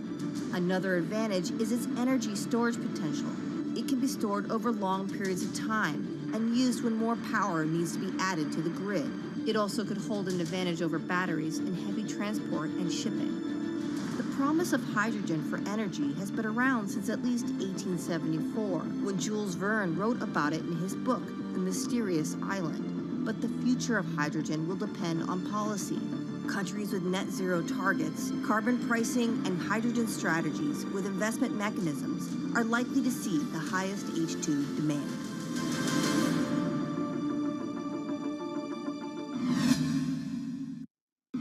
That was Bloomberg's Christine Lee Edwards explaining what hydrogen means for the energy transition. But how are businesses approaching the sector? Well, one of Australia's richest men is making a big play into hydrogen. Andrew Forrest, better known as Twiggy, made his fortune from iron ore, being the chairman, former CEO, and major shareholder in Fortescue Metals, one of the world's biggest miners. But after having made over $10 billion in profit from the metal in the last fiscal year, Twiggy wants to transform Fortescue into a clean energy company. He's been scouring the planet in search of investment opportunities in hydrogen and renewables. The firm plans to allocate up to 10% of its annual profits for green energy investments and is exploring projects across the globe, from Indonesia to Argentina. Francine Lacqua caught up with Twiggy Forrest. There's only one type of clean hydrogen, all the rest is dirty. Yeah. That is green. If you just say green hydrogen is clean, the rest is dirty, then you've actually nailed it. And, you know, anyone else who produces any other rubbish, any other argument, just look them in the eye and say, why is global warming accelerating if anything you're saying is true? And then you'll know, actually, it's greenwashing. Yeah, but there's a lot of greenwashing because I keep on being told it's a transition. We can't just, make the transition at a click of a finger. So what are we doing wrong? What can we do better? I don't remember the personal computer having to transition the typewriter. I really don't remember that. I don't remember the smartphone having to transition the pocket calculator and the old landline. You know, its transition line is complete rubbish. The lie got put to it 2 days ago when JCB, a really loved British company, every right for the country to be proud of JCB, and Fortescue, holding a bit of a similar reputation, fantastic track record, everyone's been super well from Fortescue, huge balance sheet, super strong. When those two companies got together and agreed a $79 billion agreement per annum, right, then that's a real wake-up call to say, hang on, green hydrogen is obviously commercial now. You know, every other form of fossil fuel hydrogen, you know, it can compete with it on price, it can probably lose on price, but what we know, it is cooking the planet. And only green hydrogen zero methane, zero carbon in the supply chain. Don't worry about the molecules in the supply chain. But at the moment, we're not even phasing out coal, if you look at the G20 communique. So we have a long way to go to talk about only using green hydrogen. Yeah, so look, I have a call, which I'd like to make now, that the world should not fund any more coal-fired power stations, coal mining projects, ever. We should wind them down as quickly as possible because they are cooking the planet just like grey and blue hydrogen is cooking the planet. Yeah. You know, hydrogen, which is not made from renewable electricity, is releasing 10 to 16 times more carbon, let alone the methane, which is worse, than it is hydrogen. So we've just got to stop doing things which are self-harming under the guise of greenwashing. So why are leaders so slow? Even if you look at the appetite for ESG investments, they're growing exponentially, so are emissions. So where are we allocating capital? Okay, so take the recent G20. There's probably a reason why there wasn't strong action coming out of the G20 because people were not aware that major transactions between large companies were taking place now on green hydrogen, that actually this pollution-free all the way to the supply chain fuel is now being transacted at multi-billion-dollar scale. If they'd known that, I don't believe any sovereign leader or any energy minister or climate change minister could not take ultra seriously that green hydrogen is now here to stay. It's broken through. History has been made. It will never go back. Okay, what is the one thing that you would tell leaders today and business leaders? How do we transition faster than what we are now because we're at real risk of missing our targets? Oh, so that's really simple. You stop funding, you stop subsidizing, you stop using money into fossil fuels. It could be carbon sequestration, it could be fuel rebates, it could be anything. Hundreds of billions of dollars getting ashed while we ash the planet on fossil fuel subsidies. Because we haven't had that renewable electricity, we haven't had that green hydrogen, it's kind of been pushed down. It's all sorts of excuses. Oh, it'll never be commercial. It'll never be supplied in the quantities we need it. You know, blah, blah, blah. Now we know, let's take action. It's practical. It's implementable. Let's do it now. Okay, if we do it now, is there going to be a shock to the energy system? Is there going to be a shock actually to economically? And is it worth, you know, not talking about transition, just going from A to B? Yeah, it's a fantastic question. A to B is the solution. Let fossil fuels do what fossil fuels do. Just burn their coal, burn their oil, burn the gas. At least they're pumping up carbon and methane into the atmosphere honestly. Well, not that honest because they don't measure methane, which is 90 times worse than carbon. But at least the carbon is being done honestly. Encourage the green hydrogen sector to come in really fast. Okay, it's there. There's renewable power all over the world. We now know how to make electrolyzers much cheaper, like 25% of the original cost.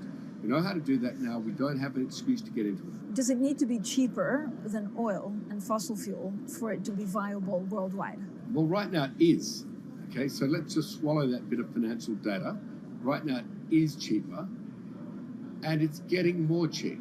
It's the only fuel you know of which is declining in value. You don't have enough of it, right, to power the world? Yes. That's only because we haven't had policies to support it. If we had policies to support it 5-10 years ago, it would be everywhere. You'd see the global warming budget start to come down. Now, we've got 5 or 10 years to make a huge difference. I need policy leaders all over the world to appreciate now, okay, big business is transacting with green hydrogen in multi-billion-dollar agreements.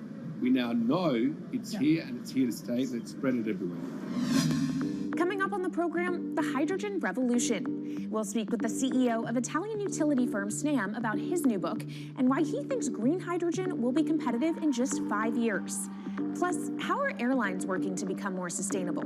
We'll look at how Airbus plans to step up in the climate fight. This is Bloomberg Green.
From Bloomberg's World headquarters in New York, I'm Kaylee Lines, and this is Bloomberg Green. What will the world look like in 2050? Will global temperatures have stabilized, electric vehicles be abundant, and solar and wind power homes around the world? According to Marco Alvera, the CEO of Italian energy company Snam, that vision of the future could be a reality. And he says that hydrogen will pave its way. As he tells it in his new book, The Hydrogen Revolution, Alvera's moment of reckoning came in November 2018 when he tasked the Snam Scenarios team with studying how Europe could reduce its CO2 emissions to zero by 2050. Looking through the results of the study, Alvera said he was struck by how much hydrogen was in Europe's energy mix by that year. Beyond the abundance of hydrogen, the Snam model also predicted that it would be the cheapest form of decarbonized energy for many sectors, and that it could be cheaper than today's prices for oil, coal, and nuclear power.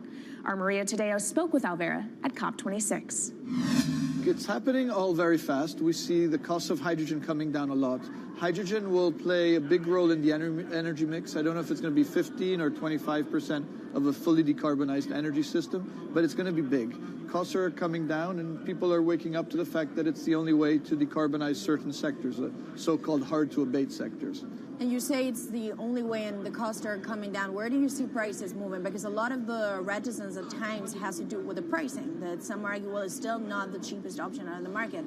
So when I was first working in hydrogen in 2004, it was costing $1,000 per megawatt hour. 2010, $600. Today, $100, and we see it going down to $50 in 5 years' time, and to going down to $25 per megawatt hour in the next 10 years or so, which is a quarter of where it is today. That's really because renewable energy, and we're talking green hydrogen here, renewable energy costs are falling, but the cost of making the electrolyzer, which is the kit that you use to convert solar or wind energy and water into hydrogen, the cost of this kit is falling a lot because it doesn't really exist on an industrial scale. So as we build up capacity, we industrialize it, we standardize it, and we squeeze costs out. That's really the cost trajectory. And for that, of course, you need demand, however, for governments and also institutions to kind of buy into this idea that it is the future and we want to invest and create infrastructure. What are they telling you? When you speak to governments, when you speak to officials, are they keen on this? They're very keen. So the Department of Energy shares our view in the States of getting to below $1 a kilo, which is $25 a megawatt hour. The European Union has a hydrogen strategy, which is very clear, and several member states have the same. Chile wants to export a lot of hydrogen. China's big on hydrogen. Australia is very big on hydrogen. Japan is blending already hydrogen. So I would say the world is now really focused on this because it's the only way to store energy for a long period of time economically is to convert it into either a liquid or a gas. And of course, you talk about the price, but the other big component is the volume. You know, how big can you go? Where do you see that on a time scale? So wherever it's sunny or windy, you can produce very cheap hydrogen eventually. And so compared to oil and gas, which are concentrated in few parts of the world, it's going to be very democratic from that point of view. So every sunny place, every desert, every ocean wind can be turned into hydrogen that we can put on ships, in pipes, and really start trading it around the world. So it's going to happen a lot faster than a lot of people think. So, and when you say a lot faster, what is that in time? As I said, $50, which is essentially oil parity within 5 years. And then, depending on how quickly we ramp it up after that, we could get to $25, which is coal parity before the end of the decade. And in big scale. In big scale, because once you get to coal parity, that's the only way we're going to get China and India to stop burning new coal. We have businesses in China and in India, and I see a lot of hydrogen development, a lot of renewable development in both countries. The India announcement was incredibly strong on 2030. Some people were upset about the 2017 net zero deadline, but when it comes to 30, he announced a big, big commitment to get to 50% renewables. Were you surprised by it? I was surprised that they would make it so explicit, and even the net zero is a big thing for them. And so I think it will happen faster than 2070 because of the falling cost of renewable and hydrogen. India's burning 80 gigawatt of oil, of diesel, to keep the lights on. So there's an immediate opportunity there, and we're very interested in working that country. And with regards to China, perhaps the fact that we haven't really seen them active, I guess the diplomats are working on this, but we haven't really seen the leadership. It's going to be technology, it's going to be industry. I think China has committed to a net zero, which is very important. At the G20, China was clearly behind the 1.5 degrees. So I think a lot has been achieved between the G20 and COP, and I think what's really important is to see in the coming years how quick it's in our hands to make part of this happen in 5 years, or it could happen in 15, 20 years. It's about building the projects. The capital is there. We saw how many trillions of dollars are already committed. What's missing is really the projects, and that's where companies like us step in. Marco Alvera, CEO of SNAM there, speaking with our Maria Tadeo. Let's turn now to the aviation industry. It's a big contributor to global greenhouse gas emissions, and it's under pressure to change that. In October, the International Air Transport Association, a trade body representing airlines, approved a target of achieving net zero emissions by 2050. To achieve that, many airlines in the US and Europe are looking to buy sustainable aviation fuel made from renewable sources like used vegetable oil. Initiatives like these are pushing plane makers to come up with some radical new aircraft that will eventually cater to our growing appetite for travel without hurting the environment. We took a look at how Airbus, the world's #2 aircraft manufacturer, is stepping up to the challenge. How long until we can fly emission-free? Airbus says it's more confident by the day it can be done by its 2035 target. Airbus's CEO spoke about its ambitions for hydrogen-powered planes at the company's summit in France. The physics works. Hydrogen technologies are not new. They are used in other sectors. We use them in space on our rockets, and we don't need the laws of physics to change to be able to use hydrogen on our planes. So every day we become more confident, but we think we need to have a plane, we need to have the right fuels, the hydrogen available in the right quantity at the right place at the right time, and we need the regulations to be ready. So we really need the work and the collaboration of many people around the globe to make it happen on time. But it could be a long wait until green passenger jets go mainstream. Larger aircraft with more than 150 seats are not expected to feature globally until about 2050. That means manufacturers and airlines today are under growing pressure to ramp up short-term innovations to cut their carbon. In the long term, meeting the ambitious plans for so-called green hydrogen means building a giant industry almost from scratch. To make that happen, British airline EasyJet is among those saying governments need to get involved and fast. Aviation's emissions over the last 3 decades leading up to the pandemic grew by about 80% to over 1 gigaton, and that's projected to double by 2050. According to Bloomberg NEF, about half of the airlines with the largest global market share have set net zero targets by that same date, nearly 3 decades away. Coming up, from blue sky projects to the bottom line. We'll speak with our Bloomberg NEF expert Meredith Annex and dig into their models about how hydrogen fits into the future energy mix. This is Bloomberg Green.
From Bloomberg's World Headquarters in New York, I'm Kaylee Lyons, and this is Bloomberg Green.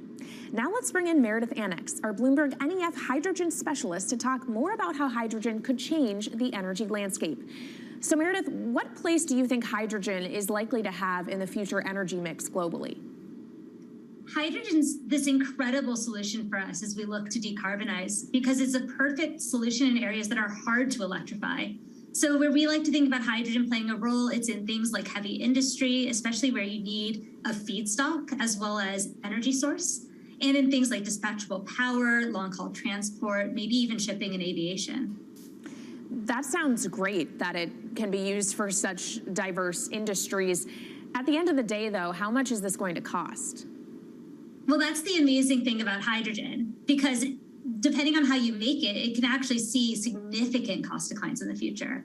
So when we're talking about clean hydrogen, we usually mean green hydrogen produced from renewable electricity. And in that case, your hydrogen is almost as cheap as the renewables that are used to make it.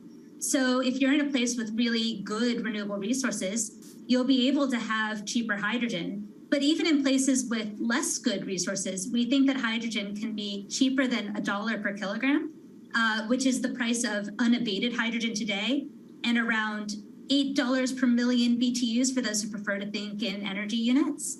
And that can be achieved anywhere in the world by 2050, we believe. All right, so let's talk about kind of the pros and cons list. I don't know where cost fits into that, but what are the advantages to hydrogen over other renewables, and then what are the drawbacks? Yeah, main advantage is the fact that hydrogen can serve roles that electrons struggle with. And that's things like seasonal storage, for instance, or just anything where you need storability, where electrons are harder to store, hydrogen is going to be easier. That also leads to a downside, though, because hydrogen is less energy dense than the usual things that we use for storable energy today, like coal or oil or natural gas. So you will need more volume of storage to handle the same amount of energy. Let's talk about the viability as well and how it may differ in different geographies. What is your view on that? Yeah, so for green hydrogen, again, from renewable electricity, really places with the best renewable resources, things like Latin America or the Middle East, even Southern Europe, have really, really good potential for producing hydrogen. And then when you're looking at blue hydrogen, which is produced from natural gas or coal with carbon capture and storage, we do see that becoming more expensive than green hydrogen in the future, especially as renewable electricity costs come down. But that can be a viable option in places like the US Gulf Coast or Russia, where you've got good geological storage for the carbon, as well as ample natural gas that's quite cheap. All right, great breakdown. Thank you so much to our Meredith Annex, our Bloomberg NEF hydrogen specialist. And of course, you can get more from the Bloomberg NEF team on the terminal and online. And they've recently done a podcast called Hydrogen 101 as part of its Switched On series. So from iron ore titans pivoting to cleaner energy to talk of a hydrogen revolution, that's it from this week's edition of Bloomberg Green. We'll be back next week with a deep dive into the state of electric vehicles. And you can keep the conversation going by following us on YouTube, Instagram, and Twitter @Climate. I'm Kaylee Lyons from Bloomberg's World Headquarters in New York, and this is Bloomberg Green.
The great sci-fi art of the mid-20th century teased a vision of the future with one distinct element in common: a life for humans in outer space.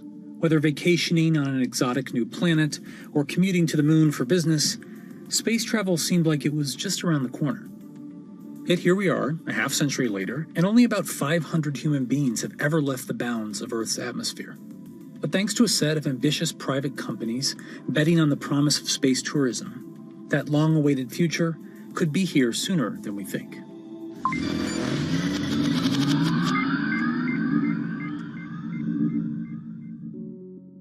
For most of the history of spaceflight, governments have been the prime force behind nearly every aspect, from planning to funding to crew selection.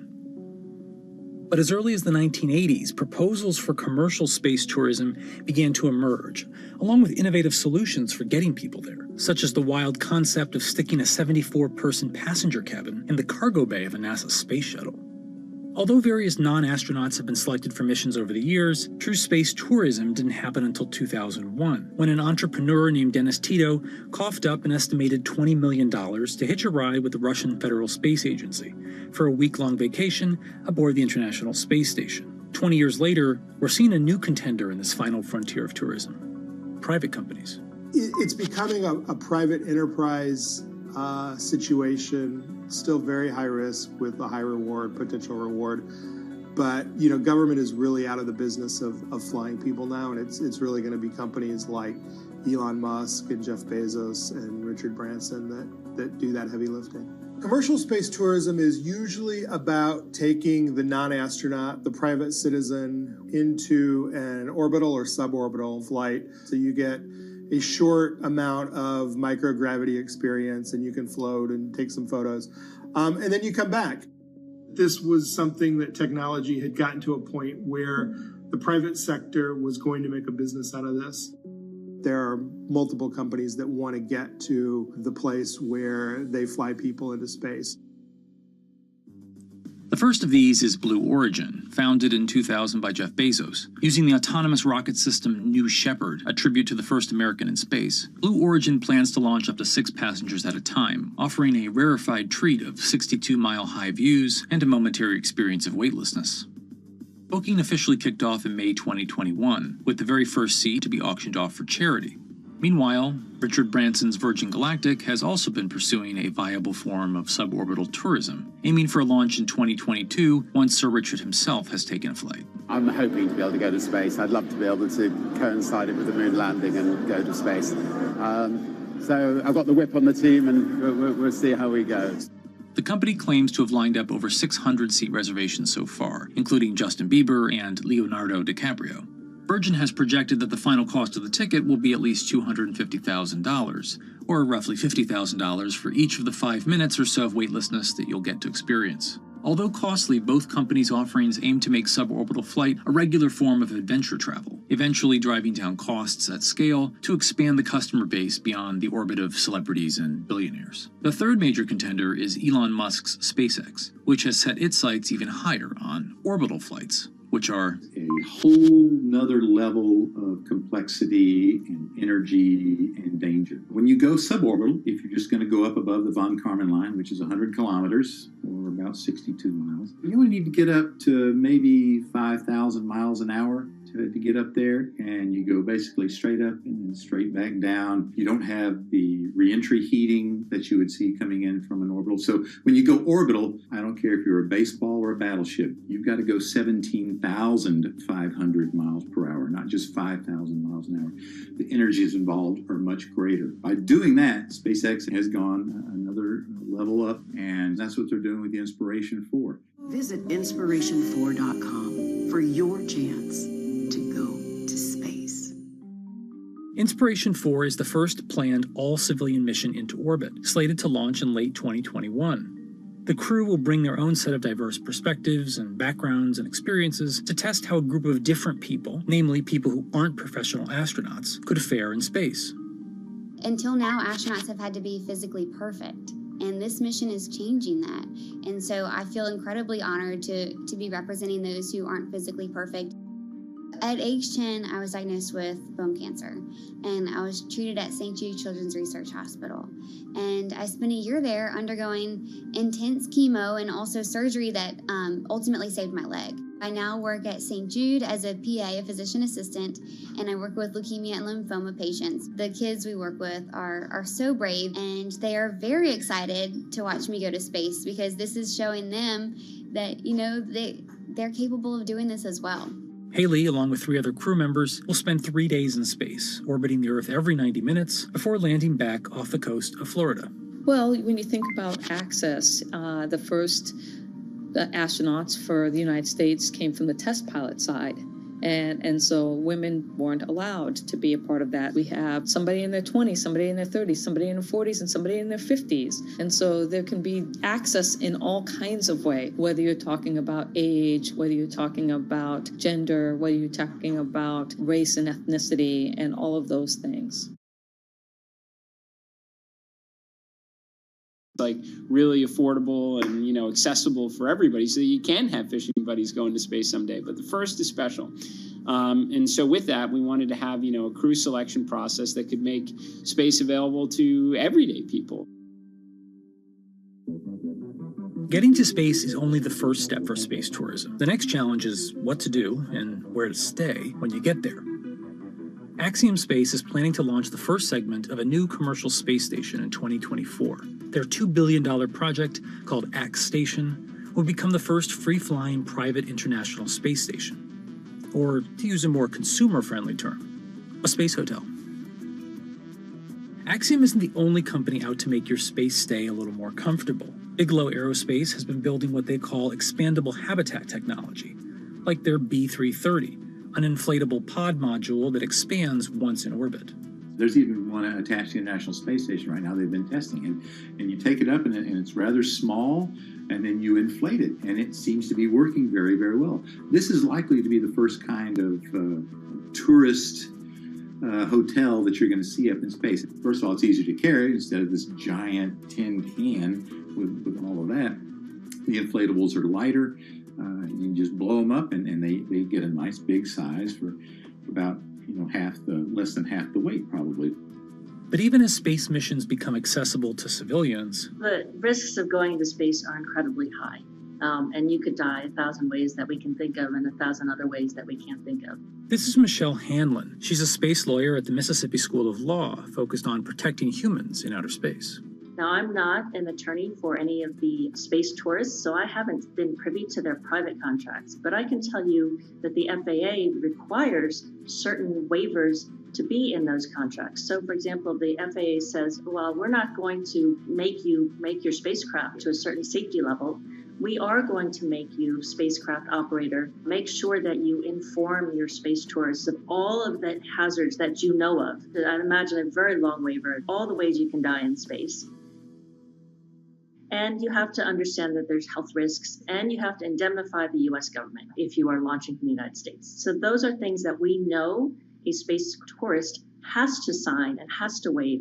So now let's go back and think about our space flight participants. The FAA calls space tourists space flight participants. They don't call them astronauts. Why is that important? If you're not an astronaut, there's no obligation to rescue you if something goes wrong. It's a lot of money to set up a rescue launch.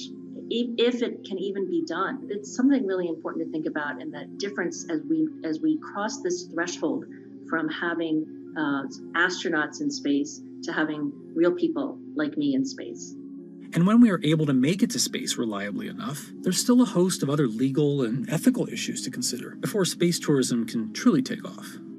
There are so many gaps in space law that we are going to have to put in a lot of sort of basement ideas. And so, for example, the Outer Space Treaty is a treaty that offers principles and guidelines for state activities, for the activities of national governments. It doesn't talk about private entities, it doesn't talk about humans in space. So now if something gogoes wrong, so let's think about all the times hotels on Earth are sued, right? So slip and falls, you step on something in the bathroom, you sue the hotel, and it becomes a private lawsuit. because of the vagaries of international law, if something happens in space, well, boy, you can sue the state that launched your spacecraft, you can sue the company that brought you there, you can sue the hotel, you can sue the individual, you can sue every government related to that, because the way the Outer Space Treaty and the Outer Space Regime have set this up is that anything that happens in space first has to go through a diplomatic channel before you think about suing in a court of law. And so every single slip and fall in a space hotel is a diplomatic nightmare. And so we really need to figure that out before we start sending a lot of people there. You think about human rights in space. Here, we don't think about a human right to oxygen because it's kind of all around us and free. It's not in a space hotel. So what happens if something happens and the oxygen depletes? Who gets the oxygen first? And then, of course, let's not even think about the labor. How do you treat your labor in a space hotel where that person may be there for 2 or 3 years without coming back to Earth? So a lot of things to think about. Space habitats are more likely in the near future to focus on research missions and be a home for experiments that can't happen as easily back on Earth. Space hotels, I think they garner a lot of headlines and a lot of news, but at the same time, that's not the first thing that you're going to see happen. They don't offer the compelling business case, I think, that you'll see from a place that wants to manufacture pharmaceuticals or a new type of crystal or some type of filament or fiber optic cables and other things that you can do in microgravity.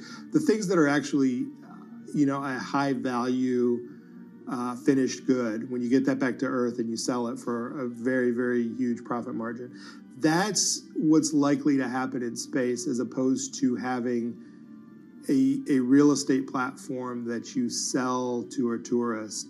A space hotel is really interesting, and it will probably happen, but it's not likely to be at the forefront of space commerce. Even if space hotels are right around the corner, don't get too excited about booking a trip in one. It's not a cheap ticket to ride to space, and it's going to be, millionaires and billionaires and that sort. But at the same time, the point was made that in the early days of airline trips, that was also a completely unaffordable ticket for most people. Those people who flew were people of means, and over time it becomes affordable to the masses. And I think that's the goal for all the entrepreneurs in space as well, to get those costs down to a point where it's not $10 million or $5 million or $300,000 ride into suborbital space. When it becomes more like buying a first-class ticket to go to Europe from the United States. So that's the goal, and the question is, can we get to that point? Given the immense operating costs of getting to space, it may be years, if ever, until space tourism becomes a profitable venture for any of these companies. Virgin Galactic, the only publicly traded company of the three, has had a particularly rocky year, initially riding on the momentum of a SPAC deal, but more recently beset by launch delays and major funders, including Branson himself, selling large quantities of their stock in the company. Space is really, really, really hard, and it's an absolute cliche, but it's one that happens to be very true. It's just really hard to do. That's also the reason that you've seen the delays that, Virgin had talked about flying years and years ago. And it became such a crazy point that Richard Branson actually stopped talking about it when he was asked, because it was never going to be when he predicted. But it's not insurmountable. And, investors have stepped up because this is something that is doable. Despite the astronomical dangers and costs of getting to space, it may ultimately follow the course of other once fanciful modes of travel. Wright brothers having, what was by modern standards a very unimpressive first flight, at Kitty Hawk. You had less than 20 years later, you had your first airborne ambulances being used to save lives. Fundamentally, the world is a more interesting place when people can go and dance among the stars and such. The lure of space is innate. It's in our DNA. It's that exploration bug. We are an exploratory species, and we want to go out there and see what's out there. That vision that I had in 1969 of seeing normal human beings travel into space, it's finally beginning to happen. When you get a bunch of people up there and they can all see it for themselves, that'll create even yet another revolution in how we treat our planet and the way we think about it. So while 2001 came and went without quite looking like Stanley Kubrick's ultimate space fantasy, 2021 might finally be the year we're catching up.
If you visit California, you might be inclined to go to Disneyland, or jump in your convertible and take Highway 1 up the coast, or maybe make a pilgrimage to Yosemite.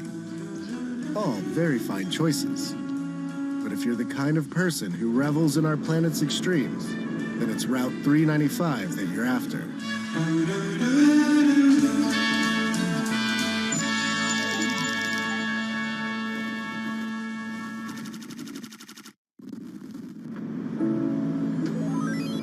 This one glorious road will carry you from Death Valley's desert floor to sky-high views of Mount Whitney.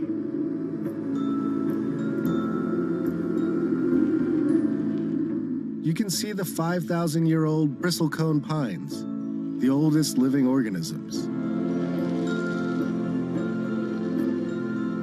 Or the bizarre tufa towers of Mono Lake. And true to California's boom and bust spirit, you can saunter around the ghost town of Bodie. What a novel experience to find an empty American city where all the businesses are shut down.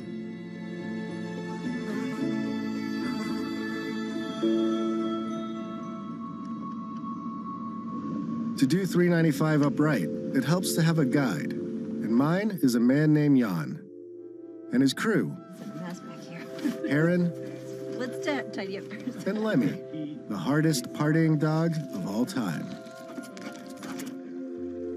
Jan agreed to show me some of what 395 has to offer, but only if we agreed not to disclose any locations.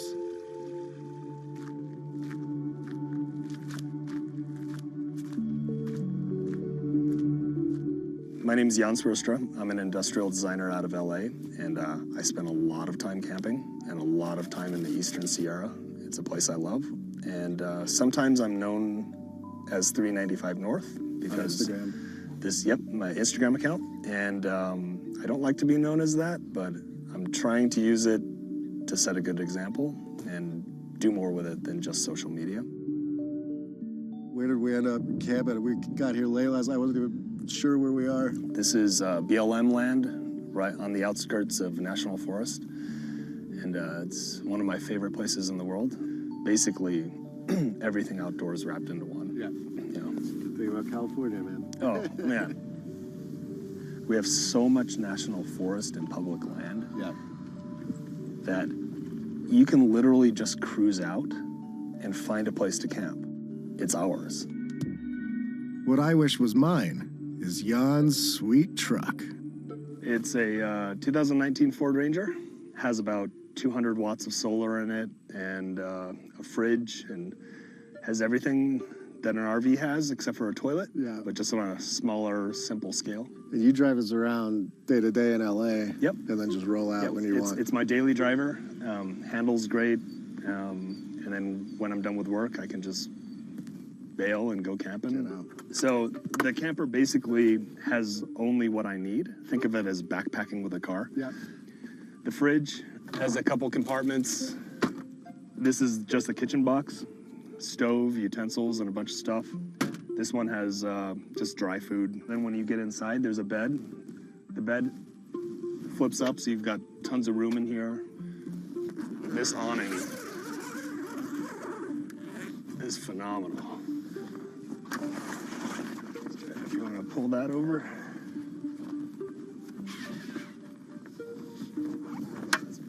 That's cool. Let me just pop that up. Sorted. So, home on wheels. Yeah. This is my vacation house. Dude, it's so nice, man.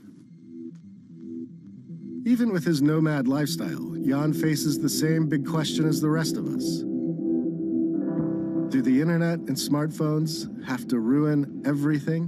When you find the super special, beautiful spots, is that you busting out a map and like looking where it might be cool to go, or is it word of mouth and just getting to know people, the locals? And if I see a dirt road, I just want to go down it. So a lot of it's just aimless rambling. It's a desire to just see something. Check that out. For some reason, it's more fulfilling than getting a recommendation from somebody. Or there's tons of apps and websites now, road trip apps, camping apps. They've proliferated. The knowledge is accessible on the internet, right? I used to fight the geotags, and I would get really pissed off. Like, why are you posting this place? It's gonna blow up, it's gonna get trashed. Now I've realized that you can't fight it. The internet has just shrunk the world. So we're not gonna stop it. We're not gonna stop people from going there. So I'm a lot more focused in conversation now with trying to set a good example. When you go, pick up your trash. When you're pooping out in the wilderness, don't leave your toilet paper on the top. You know, make sure you follow, good steps for leaving no trace. As a thank you for this quick guide to pooping etiquette, we made Jan, Heron, and Lemmy some tacos. And we all took in the night sky and knocked back a couple of drinks. Take that, Apocalypse.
The thing about good times and serenity in 2020 is that they're fleeting at best.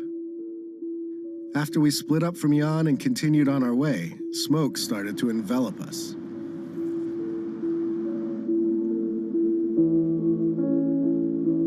The plus side was that our RV no longer smelled like feet.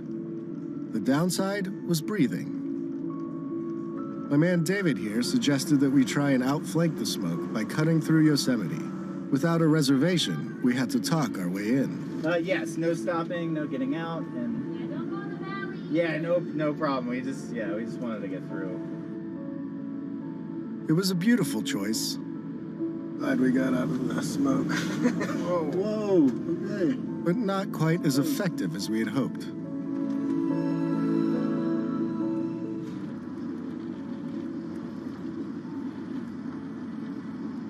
Fast forward 4 hours or so, and we had managed to trade the smoky majesty of Yosemite for the smoky, Look at it. strip malls of the Central Valley. We have made it sort of out of the smoke all the way across Yosemite National Park and here to the gorgeous Central Valley of California. We're off to see a kind of surprising tech startup that is making some pretty strange machines to serve all the growers out in this region.